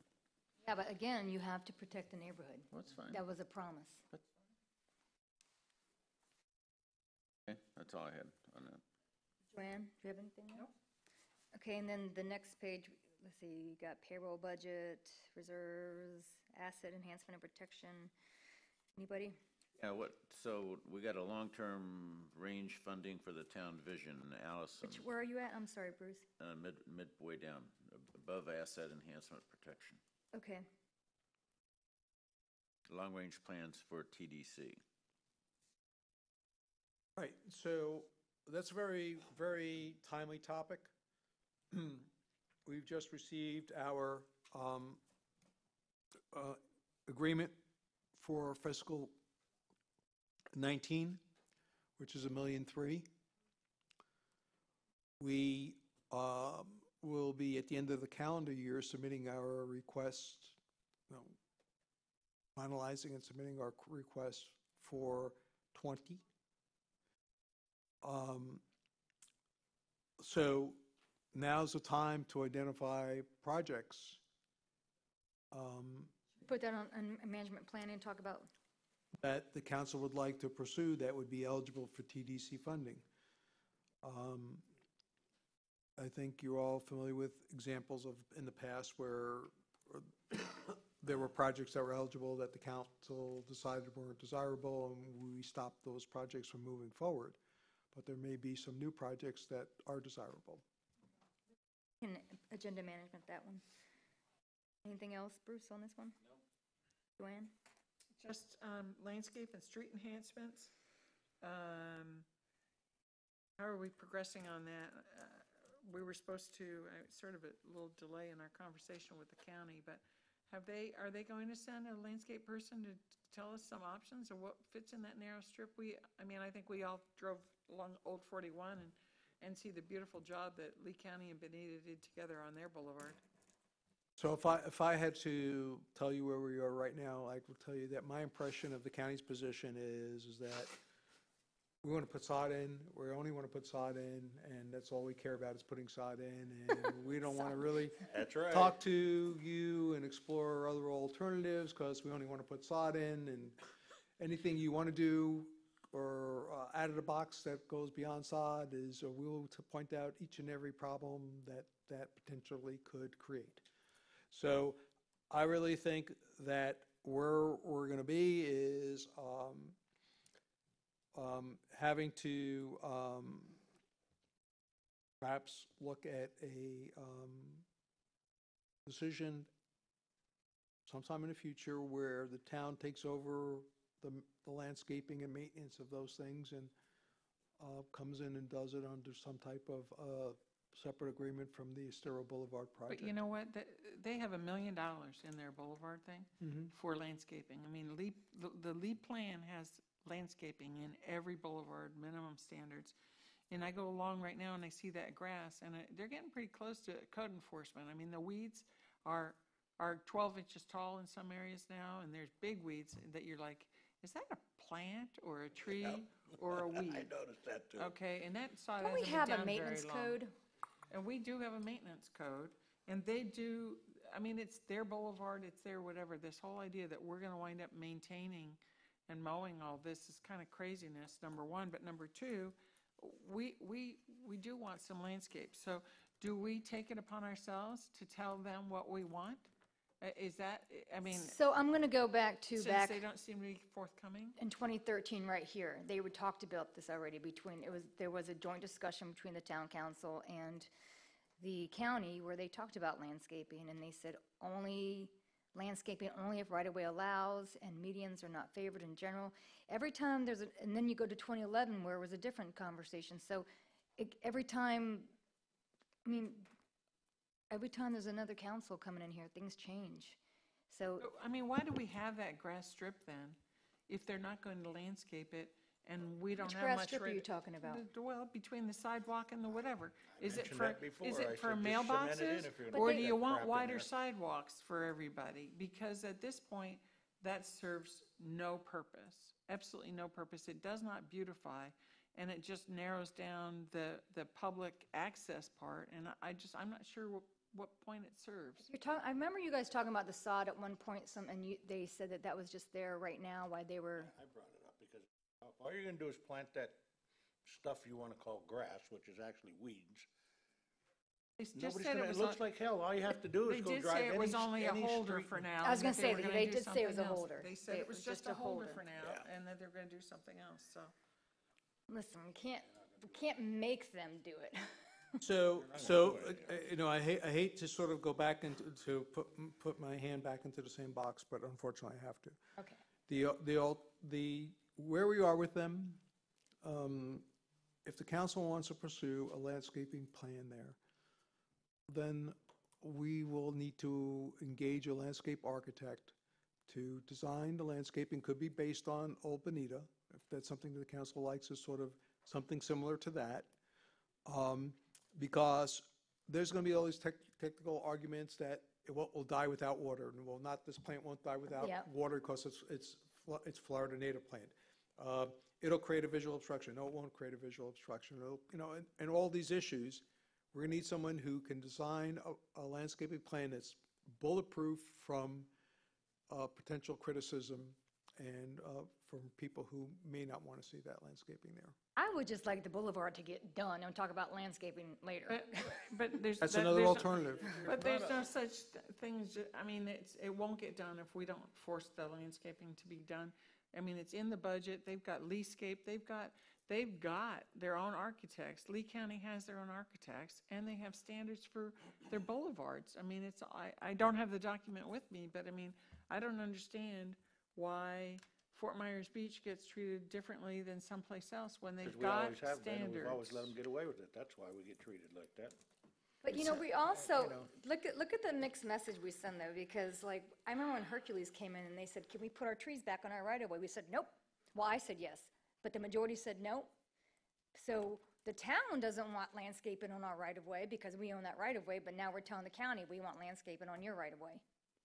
I mean, in truth, do we want wider sidewalks then, or are we gonna force landscape? That's our decision. Well, we can't so. go back and redesign sidewalks. Just don't stop let it get done.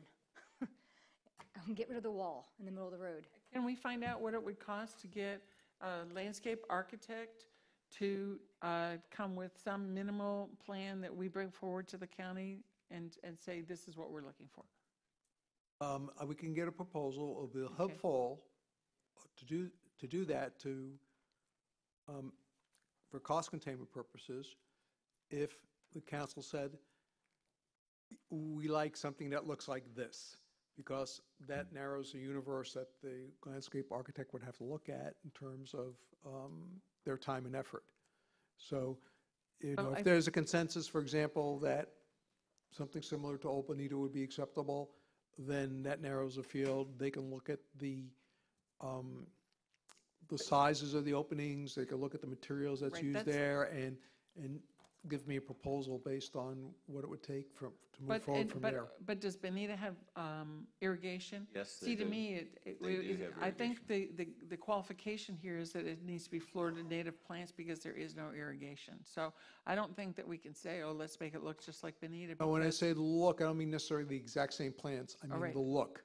Oh, Not- well, Not necessarily the exact same plants. And there's no irrigation because we haven't chosen to put irrigation in. We're putting pipe water lines down this whole street right now. So do we want, and I asked this months ago, do we want irrigation or not? And if we do, it's probably going to be on our dime, not theirs. Plus, you gotta be careful what kind of plants you put in there, even with or So, without so irrigation. 'Cause who figured out the landscaping at North Estero? Yeah. We own it. I know. So why That'd do have we been have- like, what, Kathy Lewis, Jack Green, that group, way back. So it doesn't, I mean, if you like that, then what's the problem with that? Own that road, we don't I own it. understand That's a we great own it, idea. but Why it's- don't we it's- Talking work- about the plants that are planted But there. don't people complain already about that the north end, like things are dying? idea. Do we have I don't know. irrigation in the north end? No. No, but, no, due to the proximity of the road, to the areas that are being planted, I don't really see the lack of irrigation as a fatal flaw because a small water truck put on the back of one of our Kubotas could just, just as they drive down the street slowly at 5 o'clock or 6 o'clock in the morning, couldn't put So I water think out there. Bruce's So point is well taken. The town has already demonstrated what they want. Let's show them our plan and say this is what we want. Or use North Estero, and then they can. when you say respond they, and you test- mean the county? Yeah. Okay. Well, the problem with that is they're going to say, they're going to give you a whole bunch of technical reasons as to know that we don't have the, I want to say, expertise to say that, yes. Don't forget, when you did North Estero, you approved a planting scheme on your right-of-way. So you were asking yourself if this is okay, and you said, looks okay to me. In this case, you're asking an outside party whether it's okay to them. So it's a total different set of Did we not, process. but did we not pay, did we have a landscape architect plan that one? I have to go back. I have the minutes. Remember, I have the a minutes. long time ago, that's when I was. I there, mean, if this was a 2006. case of me asking you, hey, here's a planting scheme, which one would you like? And we have the authority to put it in whatever, that's a different process than having to go to the county and ask them to agree to either put it in for us or allow us to put it in. Because we know at this point, it appears that they're reluctant. But can we compare the plan that we used on North Estero to Leascape, to their plans that they propose within their lead comp plan for their boulevards, what they do? Vice Mayor, I don't think I think what you have to understand is their position is very simple. sod is what needs to go there. And anything above sod, you can ask us and we'll think about it. They have not stated that to us when Yeah, they've been but you know, at the the microphone. reality of it is, they said they're gonna spend $1 million. They said they wanted to get the project done, then come back and do landscaping. So we can say whatever we want. project That's done. their thing. Get the project done. Yeah. Secondly, they have not designed the rest of the road yet. So we're not gonna do landscaping piecemeal, I don't think. I don't think they wanna do it piecemeal. But section 3 and 4, they, last I heard, they weren't even sure whether it was gonna be inverted or crowned. So in I some of guess them, so there's 3 people here that are okay with letting it go for now? I mean, that's just the question. You If have so- to, we don't, to have that conversation with them is what stopped the project, why we decided on, I know that we've talked about, we can keep talking to them about it, but it's not like a stop the project and redesign for landscaping. Right. We need to get the project done. People need their businesses back, their homes, their driveways back. Yep, that's good. Yeah, I guess the only point I'm really suggesting is that if you're interested in pursuing landscaping,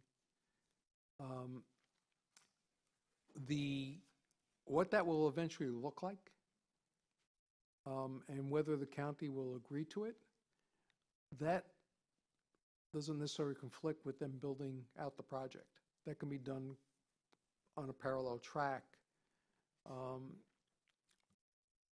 so that you don't get to the point where the contract is gone, the sod is in, and they say, hey, we have other priorities that we've put off for 5 years, we're going to work on those, and we're not coming back to work on Estero Boulevard right now. So, I agree with the landscaping, I just don't want to stop the project to redesign. I say you think that come we back- need to know that what conceptually some of you would think you would like to see is doable there. So because if it's not, we need to know that. If it is doable, then we cross into another phase of trying to convince the county to do it. But that's the I would first thing. say table this until they design the rest of the boulevard. When the boulevard's 100% designed from an engineering perspective, then you know where your strips are, how wide they are, what they're gonna look like, then you put the press on them. But in the middle of their design, we need to let it put it in their head, we want you to think about landscaping while Oh, you're we designing already, it. I mean, we hit them that every time they come here, so. If they don't know it by now, they I never hit them over the will. hammer with it every time they show up, I know. All right. Okay, what was next? Is there anything else on this page? Okay, the next page is beach and shoreline management, water quality, Bayfront Square, heart of the island civic center. Anything? No, they're all moving along nicely. All moving along, okay. Just one second. Oh. Have we hired this guy yet or have we put out RFQs, or whatever you call them, to hire the consultant for Bayfront Park and? No, the idea of the design professional will be selected concurrent with the committee completing its work. That's what I said earlier. We do have a preliminary design that was completed by one of the, sort of a conceptual design that was completed by one of the committees, and they have asked for an opportunity to discuss that with you. And I think that's a good work product to put in front of the design professional at some point in time. We need to, that was with Crab, right? We I need believe it to, was. so we need to set a meeting with Crab. Oh, a we joint actually meeting. said we were going to wait, since they had the complete plan there, we said we were going to wait and get the design professional. The meeting with them was premature, was what we decided. You just said we have to meet with them before the design professional. Now we got I didn't. design professional first? Make up my I mind. think when the design professional is on board, let's just say they're on board today, I want to either give them this drawing and say, yeah, we kind of sort of like it, or we hate it, we don't like this at all. So I want to listen. give them that much guidance. Do you need us to meet with Crab first before you hire that person, or do you need to hire that person first? I would say that I would like to get the person identified and ask them how they would like to proceed and do it the way they like. You want to hire that guy first? I want to at least get them identified, if not under contract, and see how they would like to handle it. I guess the question is, are you So in the that, process? right now, I don't think there's a need for a meeting, to answer your direct question. Well, my direct question is, are we in the process of hiring somebody right now? As I said a few minutes ago, we're in the process of doing a selection that will culminate in March. Okay? At which point, we will have a design professional identified. This council will approve that contract. And that person will then take whatever concepts that have been put on the table and examine those, as well as their own ideas on how they best recommend the town council and the town proceed. I don't know why March. Yeah, I was just going to ask, why is it going to Again, take everything 6 seems months to political. hire somebody? Well, it's not, but I'm trying to recognize that we have holidays coming up. We have the committee saying they want some more time to do some more work. So I'm trying to, we still don't actually have the land under the town's control yet. So there's a. We there's own a- Bayfront Park. What do you mean? That's but our we're control. doing both projects with the same professional to try to get economy of scale there. Yeah, but we could be working on Bayfront Park right now. Well, if you want us to try to do it sooner, we'll I do. double our effort. Yeah, I mean, I've been trying to get Bayfront Park done for 3 years. I don't want to wait I till agree. March. Let's hire the So guy. let's get them started. Okay. Anything else on this one? And then asset enhancement protection, town hall enhancements, anything? The only thing I have is protection enhancement of Newton House. How is that currently being utilized? Is there a potential there that base would come in and out of there, which would also help with the activities that at Newton Park itself, and keeping up to date with what needs to be maintained? Are the restrooms clean? Are the whatever? I get emails with regard to Newton Park. So Allison, in her, in her staff, and she has a person available to her for light maintenance purposes. I know she's has a contractor doing some heavy maintenance. I was talking with her yesterday about that. So she is making some improvements out there. Some of them are related to hurricane damage, other things are just wood rotting and things like that needs to be replaced.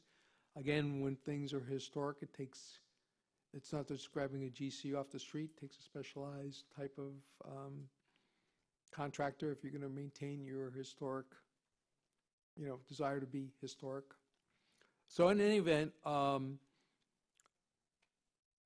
in terms of inspections and maintenance needs, that we look to Allison to submit a list to us, and anything that she can't handle, of course, Public Works assists her. And that's how the process has been in place. Those restrooms are locked? from certain hours? Yes, I believe they are. Okay. As you know, I forwarded you some email, people who were complaining about people sort of living there and doing laundry there and things like that, and I'm just Laundry wondering. at the Newton? Yeah. So I'm just, I'm just wondering, we have a use for the park and we want to make sure that people feel safe and comfortable there. So that's why I wasn't sure about staff presence there or anything. Well, right now, we don't have full-time staff there, so. No, I if don't. that's so. I'm sorry, what? They We should don't- be able to go by there every so often during the Right. course of. There's a the laundry room in there? No, The homeless people live. you have a problem with homelessness. I don't think should surprise everybody, and they're utilizing whatever resources they could find to try to get by, including using public restrooms for a variety of activities. So the restroom with the Newton House, if there's not a staff in there, shouldn't that be locked? Isn't there things in there we need to take care of? It's not the interior, it's Restroom. exterior. It's It's on the exterior. outside of the Newton Oh, House, and people are doing laundry in those restrooms? I guess. But you know which ones, they're external restrooms to the, Okay. but they're attached to the Newton House. You're not talking about the inside of the house No, no. itself? Okay. All right. That was all on that page, sorry. Managing change, gathering and using feedback. My only one on this page is the post-disaster I reconstruction. knew, as soon as I saw that the other day, I was like, Joanne's gonna. Well, ask it's about in the this. it's in the comp plan. You're that right. By 1999, have a post-disaster reconstruction ordinance. So at any rate, every year we try to do it. And the only thing, the last holdup You was. tried doing some LPA. That's right. The last holdup was, there was a great guy, Fisk Carlton, somebody other. who Carlton passed- Rifle? Yes. Yes. He actually passed away before it got done, poor guy. And I was thinking, I'm going to get this done for you, Carlton. I'm going to get this done. So at any rate. Joanne has been working on this for I have. so long. The holdup was that the LPA was waiting for council and the town to have a decision on the 50% rule, because that's a major part, of course, of post-disaster reconstruction. But other than that, their draft ordinance is there. I shared with Jason a giant book of all the work that's been done and the final ordinance and the final questions to council. So I guess what I'm getting at is the LPA are we gonna get that done this year before hurricane season? Every year I go, before hurricane season, next hurricane season, can we please get that done? Because if we get hit with something significant, we really have a problem. And community development is gonna be in terrible shape if we don't have it prioritized, the order of what will be done in reconstruction. So once again, we gotta get this to the LPA. It's in green. So,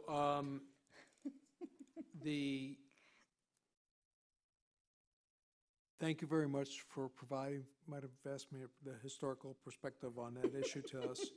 As you said, Jason has it. It's on his list of LPA priorities. And you all have just reconstituted the LPA for the upcoming year. So I'm sure that as soon as they clear the deck of this upcoming meeting, which I think is next week, of a couple items, that they should be able to get into that as well as the glitch list. We should have like an LPA agenda management so we can put stuff on their list. Boss them around too. Is there anything else on this? Thank you, Roger. Welcome. I just wanted to, My Veterans Memorial is your. which page are we on now? Either one, both sides. All right, so create a public outreach. Well, before we get to that, let's get to the FEMA mapping and CRS. This just follows up with what I was talking about the other day about BE and AE, and Dennis was giving some examples of how the condos redid this. I guess maybe I can go talk to Jason. Somebody recommended I talk to him to see that, because I don't see why we can't do that more broadly for the town. We're only gonna let you go so far, as the island is weird, the way it's mapped. And so, like, here, it's AE, and then it's back to VE. It's weird the way that they Yeah, I know map it's it. You almost have to do it parcel by parcel. Yeah. Unless unless FEMA actually wants to remap the whole island. But you have to do it parcel by parcel. Yeah, watch because out for they- your They insurance. just take a more or less a blank canvas and say, this is VE, this is AE. Then you hire an engineer and they come in and they do the elevations and, you know, what do they have? Do they have swales? Do they have this, that, the other thing? Then they send that letter of FEMA overlooks it, and I just got one back yesterday that they approved moving from a VE to an AE zone. And now they just have to have the 30-day or the 90-day Public notice. Yeah. public notice of appeal if anybody wanted to appeal it, and then it takes effect, which cuts their insurance in half, just about. Yeah, so my question is, has anybody ever failed in getting a change? Well, probably not, because what happens is you hire the engineering firm to come out and do it. They'll tell you. And what they do is they'll do an initial study, and, because they all tout the fact that they've never had one fail. So if they don't think they can get it through, won't go they ain't taking it. But you know, the thing that's curious is that for years, the town was quibbling over these little point systems, you know, and we got 1,200 points. We want to get, you know, to the next level. And these are microscopic changes in discounts compared to 50%. The potential, yeah. So it just bothers me that we're, Well, that's really, they're related but a little different. So FEMA has its mapping, and then periodically they do like an overall assessment of the town, and then in between, and as Council Boback has said, that you can appeal a property on a case-by-case basis. Our CRS rating is reviewed periodically, and that deals with basically how well the town is administering the no, I flood protection get all stuff. And so that's reviewed generally like every 2 years. And it's on a point system, and we look to identify ways to improve our rating, because that applies to everyone's insurance rate, even the person who, by changing their property designation, gets a 50% discount. I know. All I'm saying is that the massive benefit to the Right. community would be if, and that's a big question, is the VE overstated on the island? Have you ever been with a town or aware of a town that has done like the entire waterfront like he's suggesting or whatever? I think I've been in places where the line there's been minor adjustments in the line, but not where the line's been moved to encompass the entire town, per se. Is there a way to find out how much this would cost to do, so that we can say, oh, that's ridiculous, we can't do it? You'd have to have an engineer, a coastal engineer, to assess each, you know, wherever they got the VZ zone, they're going to have to go in, and most of them are individual properties. So it's, you know, you can try to make some adjustments to it overall, but I don't think you're going to get a wholesale. So remember when we were doing the TPI thing, and we were talking about where it stops their AE to the VE?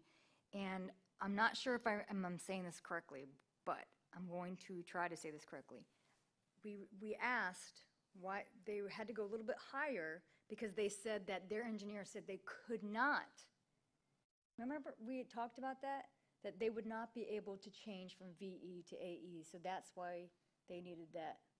Right, they're part AE and part VE, so they had to do all VE if the structure was Right, connected. and We they had that in another hearing recently on the other side of the boulevard. in a So there are residential places who property. have asked, and their engineers have said, you won't be able to get that. Right. Yeah, but just going back to the Vice Mayor's point, you know, when the individual properties get it changed through efforts like Council Boback has said, what we do as a town is we say, well, look, you improve 5 properties on this side and 5 properties on this side, let's include the 5 properties that are in between those two. So that's where we do our effort to try to move the line, but we need those individual properties to sort of reset the boundary, and then we can go in and try to encompass the properties that were missed through that process, so But the line.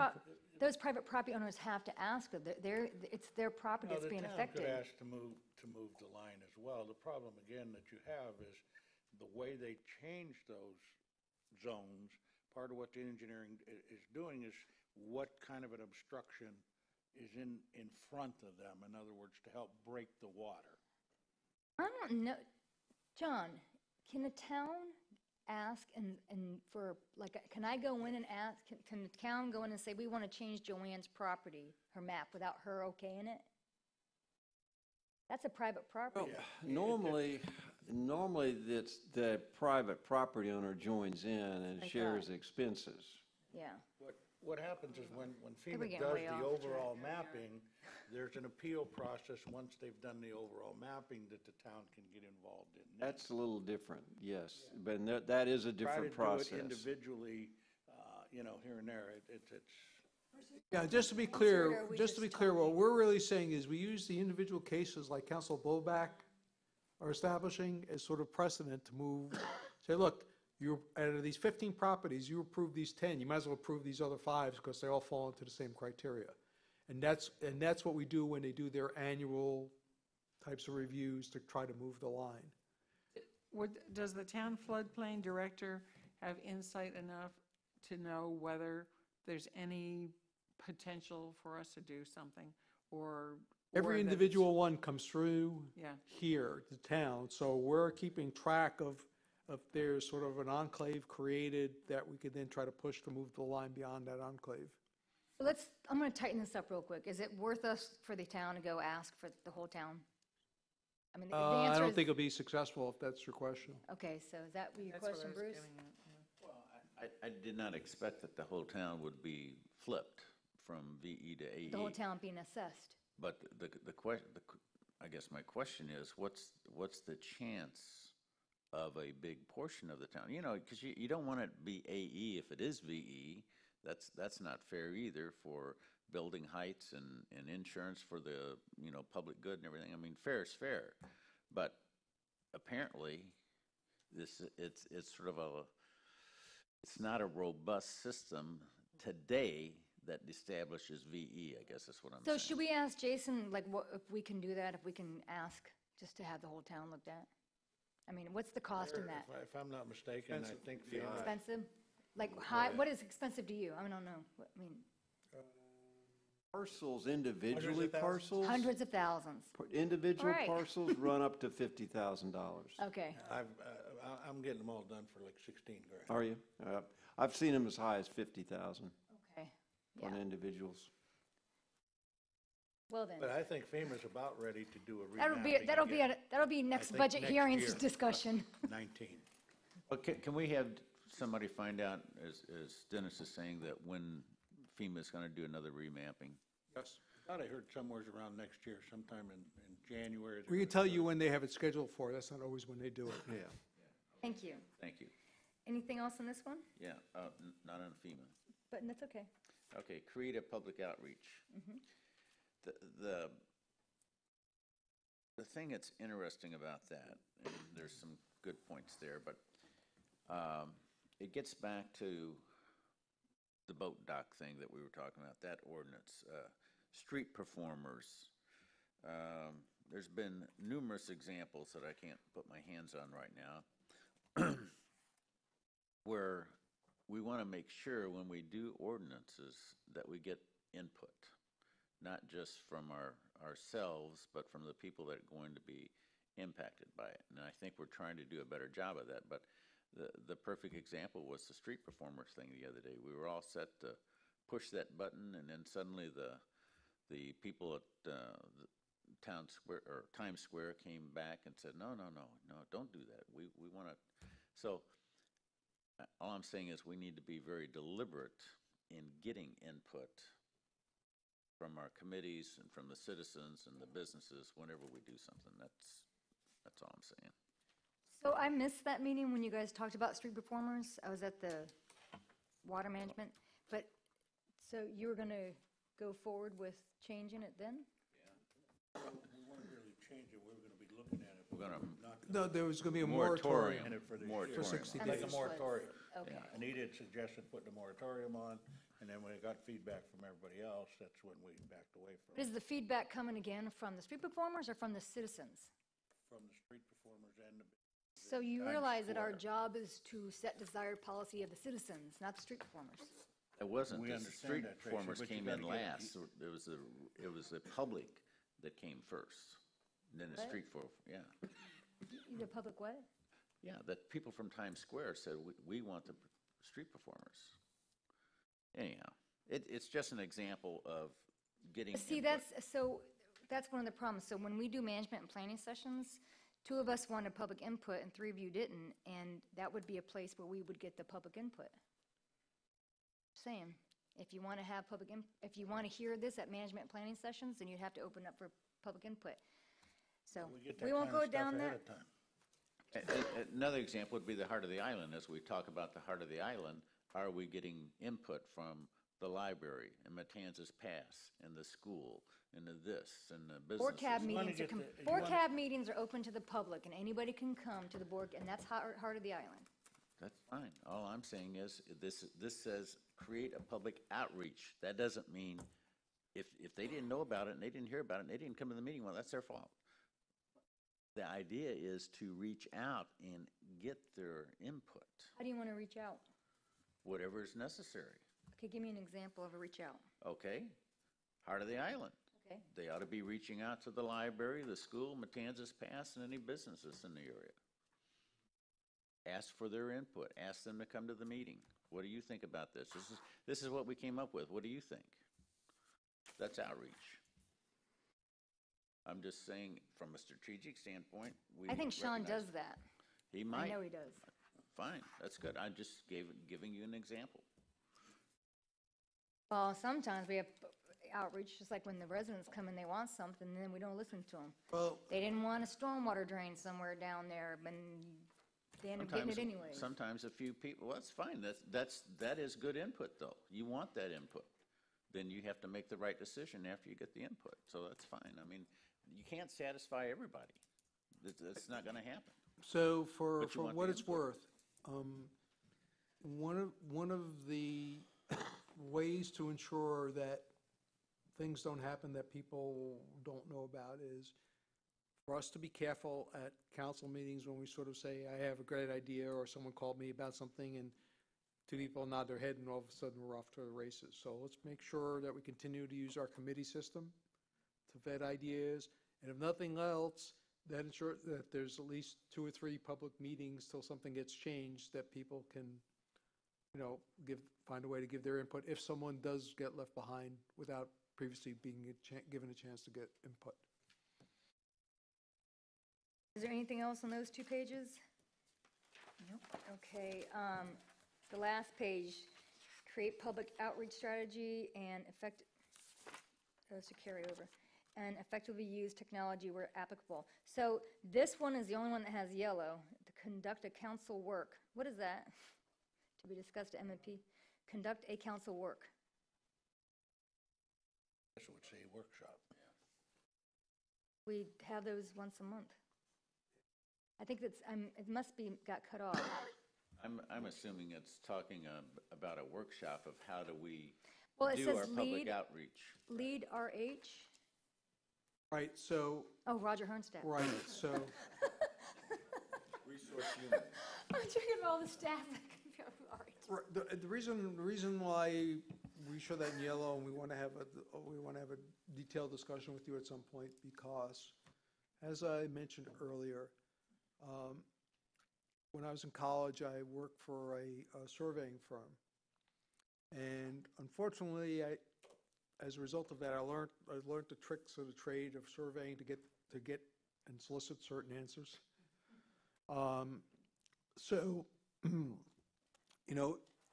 if we're going to go out and solicit people's opinion, we need to make sure that the opinions we get back are valid.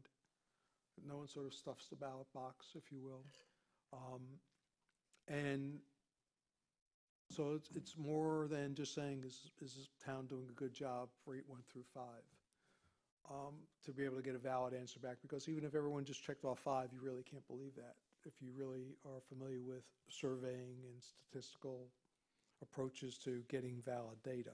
So if it's are we generally doing good, or are we generally doing, or we're not, that's one type of survey. If we're actually going to use a survey for making specific decisions, it has to be a little bit more scientific and has to be done in a certain fashion.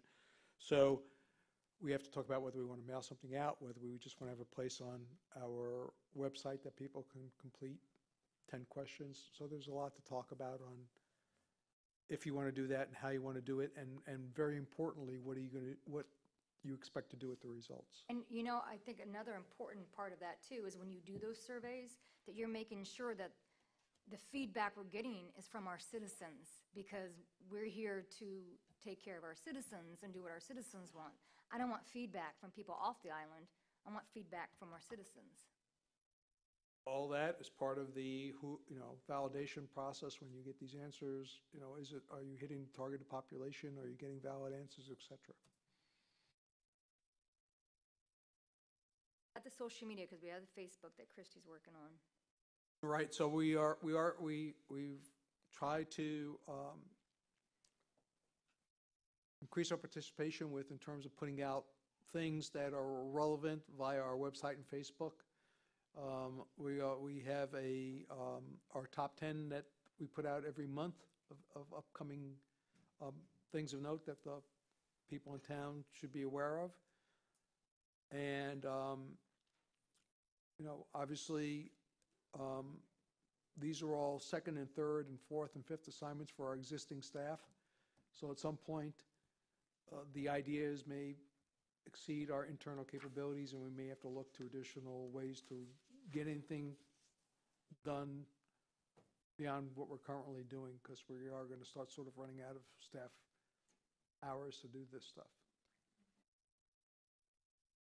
The other thing, just for an important point about this, when I say we, I mean the council, myself, and the staff, we've been working hard to we want to do this and let's get it done. And if you do that, you sort of can, I don't want to say get away from public information, but you can definitely get away from the self-promotion part of public information, because people know it's done because they can go see it's done. So I want to make sure that we don't focus on self-promotion, but we do focus on getting things done.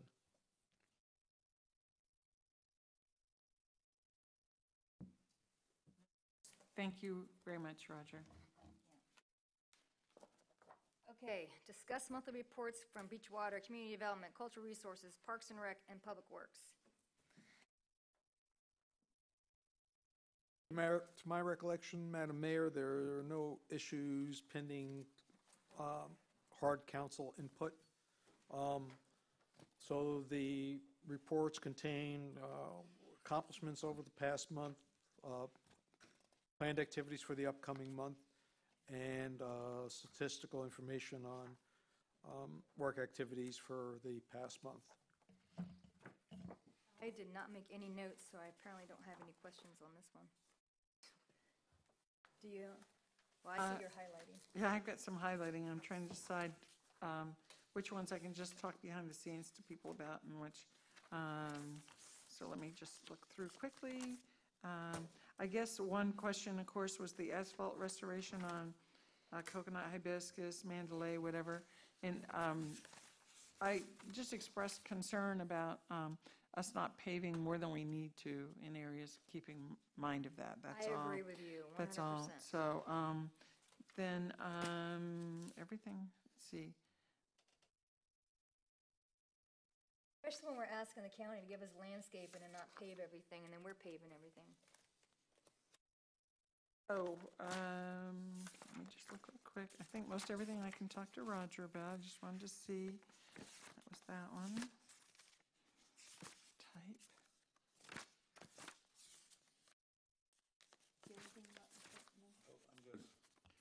Oh, with regard to the TDC funding, I still, and I mentioned, when we look about beach accesses and how it's clear on some, let's use Connecticut.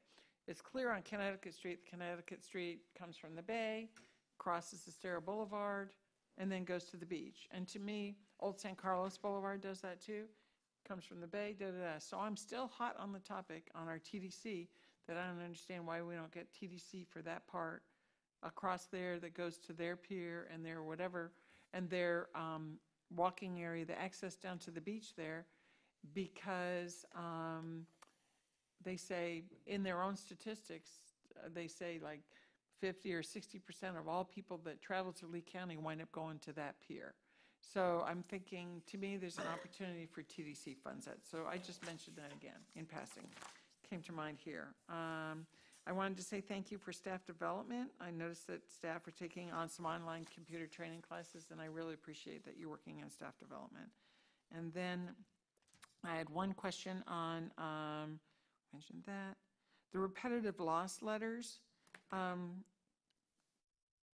talk about that privately. I know that I get a repetitive loss letter, but I have 2 houses on one strap number, and they each only had 1 loss, but now they've put me in the repetitive loss, which is not really true. There was a single loss on 2 separate structures. So maybe somebody can talk at some point, mention if other people in the community are having that problem, how it is that you correct that and don't wind up in the wrong bin from FEMA. Well, I would just generally say if you receive one of those letters and you don't think it's accurate, to let us know so that we can work with you to let FEMA know that there may be a mistake in how they're looking at that.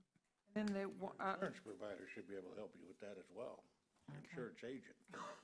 and then I keep seeing dogs off leash, and the warnings. Do we ever really give a citation for those? Because people just have their dogs off the leash all the time, and it's so dangerous.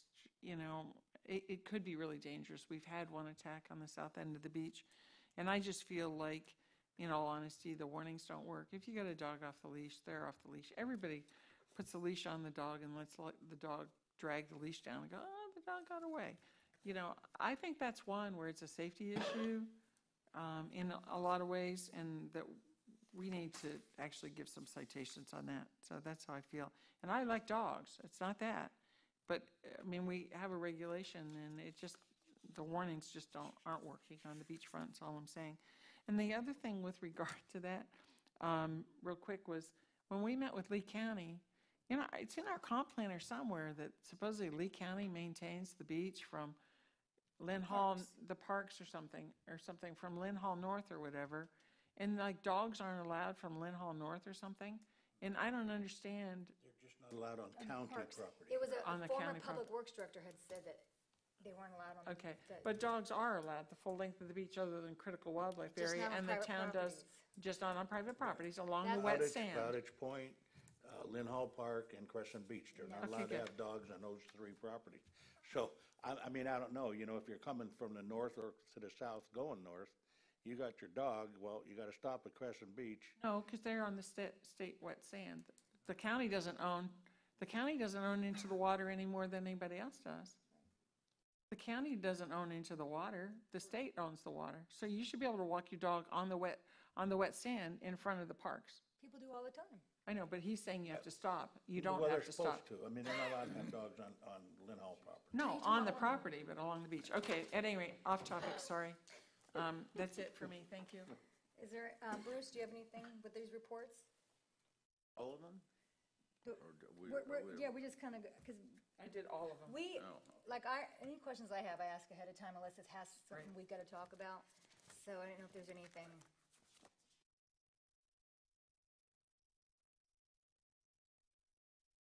Dennis has nothing, so. By the way, Captiva doesn't allow dogs on their beaches anywhere. County ordinance. County owns Captiva? Yeah, Captiva is a county property, so it's the county ordinance.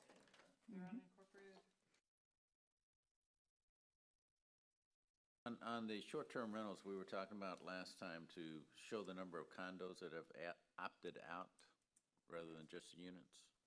Correct? We will get you that number.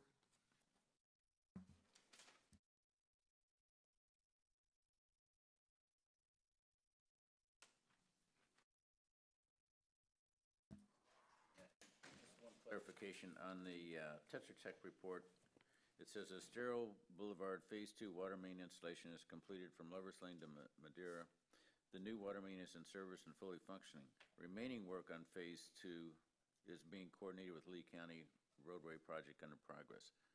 That doesn't make sense to me. If it's completely done, then how's it still being coordinated? It's my understanding that that segment is done. That's just maybe phraseology. They're continuing, obviously, to coordinate with them on the future phases, though. So the water main now is working on segment 3, is that right?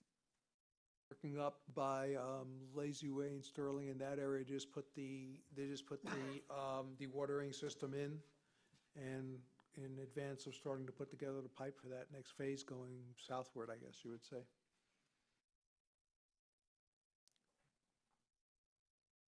I had one and I forgot. The parking, the free parking, is that done? Are we back to paid parking now? Yes, ma'am. Okay. And if you guys want, we'll go to agenda management. Bruce, anything on agenda management?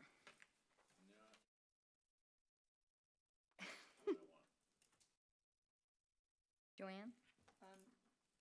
Just reiterating, we were going to do a date for M&P for the Bay Beach Accesses Neighborhoods conversation, so we just need to add that on, put a date.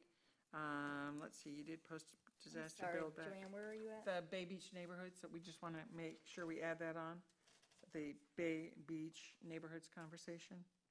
Okay. And then you said you're taking care of post-disaster. We said we were going to do maybe something on e-boardroom. I'm sorry, the Bay Beach would be an M&P, right? M&P, yep. And I'm just making sure Michelle can follow. And then we said we were going to do an e-boardroom class, Yes, the digital board. right? So can we do that? Can we set a date for that? I want to do that one ASAP. Would that be like a special meeting to do that, or come in early, or how do you want to do that?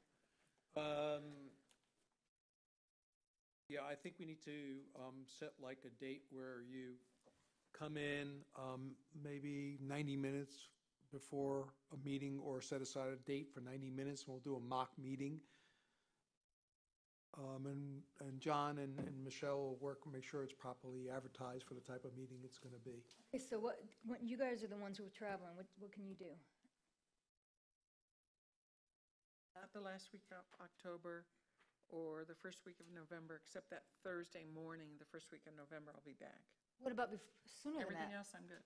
Can we do it sooner than that? How long do you need to advertise?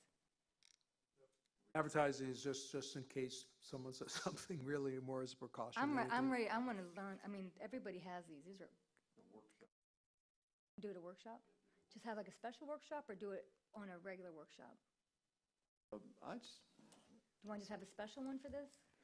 It's up to you. Does If it you need matter? an hour and a half to do it, that might be a special workshop. What do you guys think? Would you rather just Does it have? take an hour and a half? Is that what you just said? I'm sorry. I think it would be good Okay. to have like a mock agenda, one like LPA type item, one type of administrative item, one type of ordinance item, just so you all can familiarize yourself with, what you'd be called upon to do. I mean, with can we each do it item. next week sometime? I'm really excited about this. As far as I know, we're ready to go. Is that a correct statement, Michelle? Yes. So it's just really a question of council scheduling. Thursday, the 11th? Okay. How about you then? 'Cause the 8th or the 9th? Columbus Day is a holiday, so Tuesday, the 9th? I'll do it Tuesday. Is Let's that do it. LPA? What date are you talking, the 9th? Tuesday, the 9th? That is LPA, That's LPA. Well, what time is their, because it's a special meeting. What time do they, 9 to? 9 o'clock. To, I don't know how long they go. Probably 1, 12-1. I Wednesday, the 10th? I would like to be in attendance for that session, and I'm off the week of the 15th. Are you bad the 10th, Wednesday the 10th? And nobody can do it next week?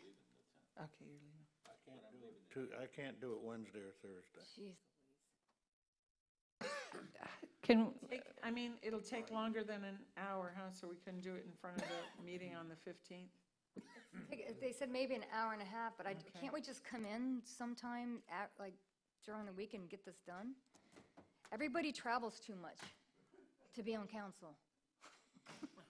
We're not open on Monday, right? Columbus Day, that's a holiday? No, Oh, okay. We're open it on is Monday. not a recognized holiday for So the can we do town. it Monday, Okay. Columbus Day? Michelle's available, we could do it. Michelle, are you available? Oh, okay. Columbus Day is the 15th, The No, 8th. it's the 8th. the 8th. That's this coming Monday? I'm not sure we can, Get it advertised. well, if that's the will of the council, we'll make The it will work. of me. I can do it the 8th or the 9th. And we're talking just a mock. Mark, we just Mark take an meeting. existing agenda and just go back through it. Just so you can It's show us gonna- how to use the It's just a computer. training session. Why do Right. we even have to advertise it? It's just for, Just to be sure that if something gets said by somebody, you're covered. okay, so It'll the be 8th, noticed as a public meeting. so the 8th at what It will be time? noticed as a public meeting and posted that way. Yeah, we're not voting on So anything. what's the soonest we can have it then? The 8th, they said. Okay? Fine. And the 8th, at what time do you guys want to do it? Since it's 9 Nine. o'clock? 9 o'clock on the 8th. Yes. Okay, what else do you want on agenda management? I'm sorry, I was putting that on there. Oh, are we going to do are we going to meet with Crab about the Bayfront design? He's going to hire the professional first for, Bayfront?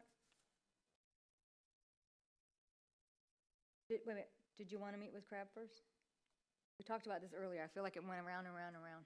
I would like to get the professional identified and see if Okay, they have wait. a Very good. preferred method of operation, Okay, to go forward. Thank you. Rather Docs? than speculate and force them to take a certain path they're Good. uncomfortable with. Docs Ad Hoc Committee? We the said, docs ad hoc. Yes, put it on, would that just go into council or would that go into management planning?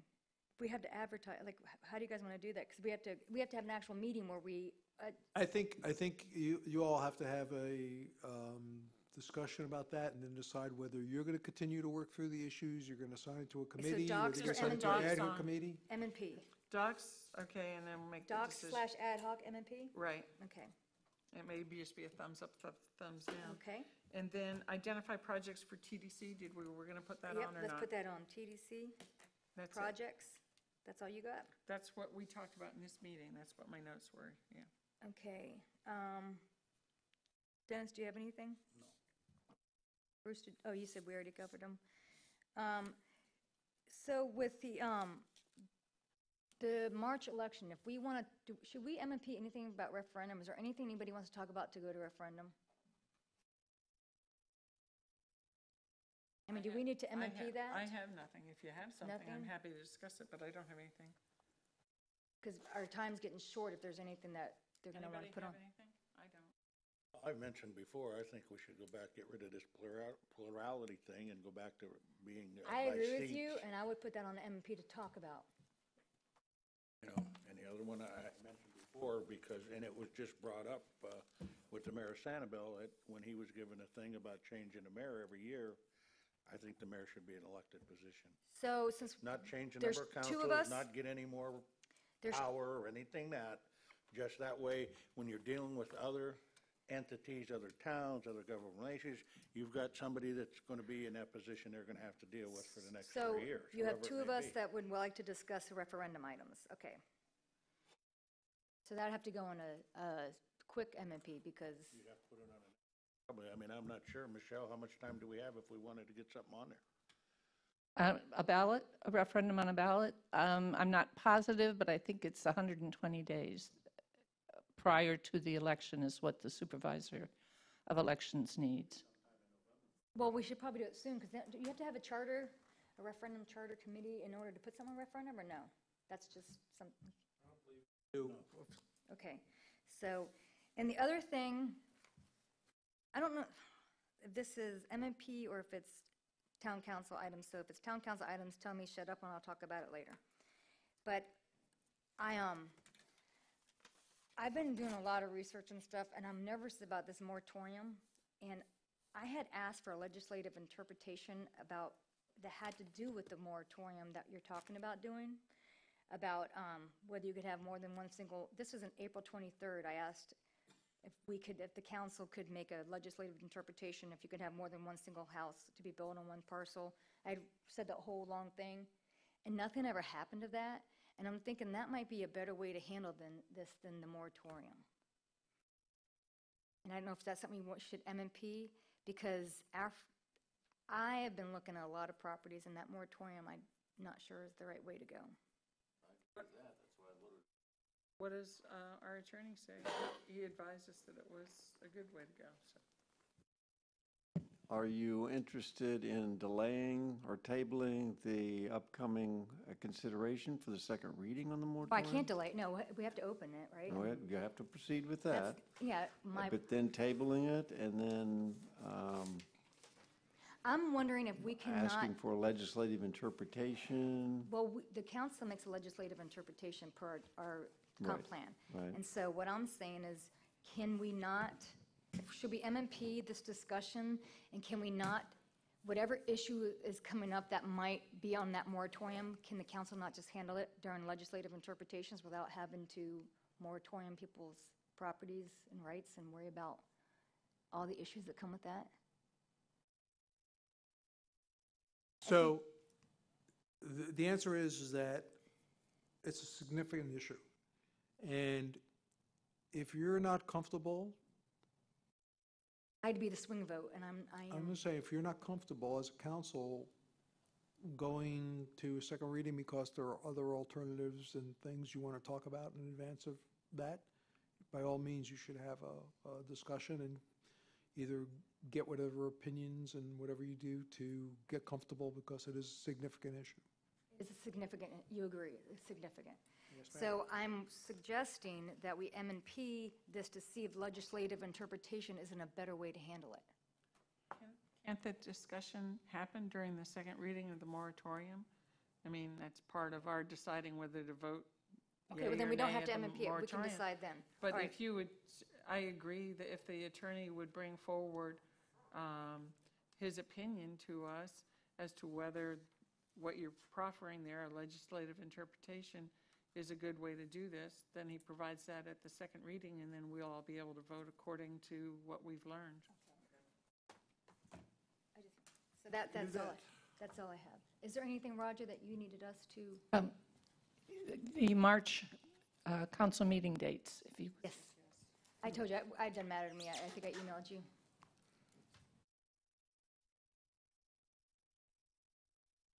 It's not great for me that Monday, that in March, I'm in town, but my grandkids are too, so for me to take one of the few days and not spend it with them is difficult, but I'll do whatever everybody else says.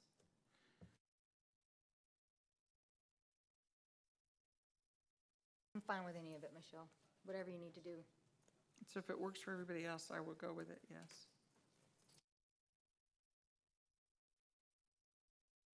Just for the sidebar. What about you? Sorry, I was Oh. talking to Roger. Michelle? well, it came to my attention that March 2019, with your current schedule, you will have a regular council meeting on Monday, the 4th. Tuesday, the 5th is the election. Thursday, the 7th would be your M&P, and then a regular meeting on the 18th of March. So in essence, you have the election coming between a regular meeting and an M&P, and then the incoming council members wouldn't be sworn in until the 18th. It just seems to me that you may want to adjust that schedule. I would say adjust the M&P meeting. The following week, the Okay. Thursday after the 18th, that takes care of that. You're so smart. That's why you've been in the mayor so much. Pretty simple. So you'll send out those dates instead? Yes. Thursday after the 18th, which would be around the 21st. Okay. So instead of the M&P on March the 7th, my date's right, it would be March the 21st. Very good. Thank you. And did we need to discuss at all, anything about all this, did we need to look at the beach chair vendors, about the number of units to have chairs and stuff? Roger's working on that? Okay. Okay. Will you send an email out reiterating the March? Absolutely, thank you. Make a motion to adjourn. Second, all in favor? Aye.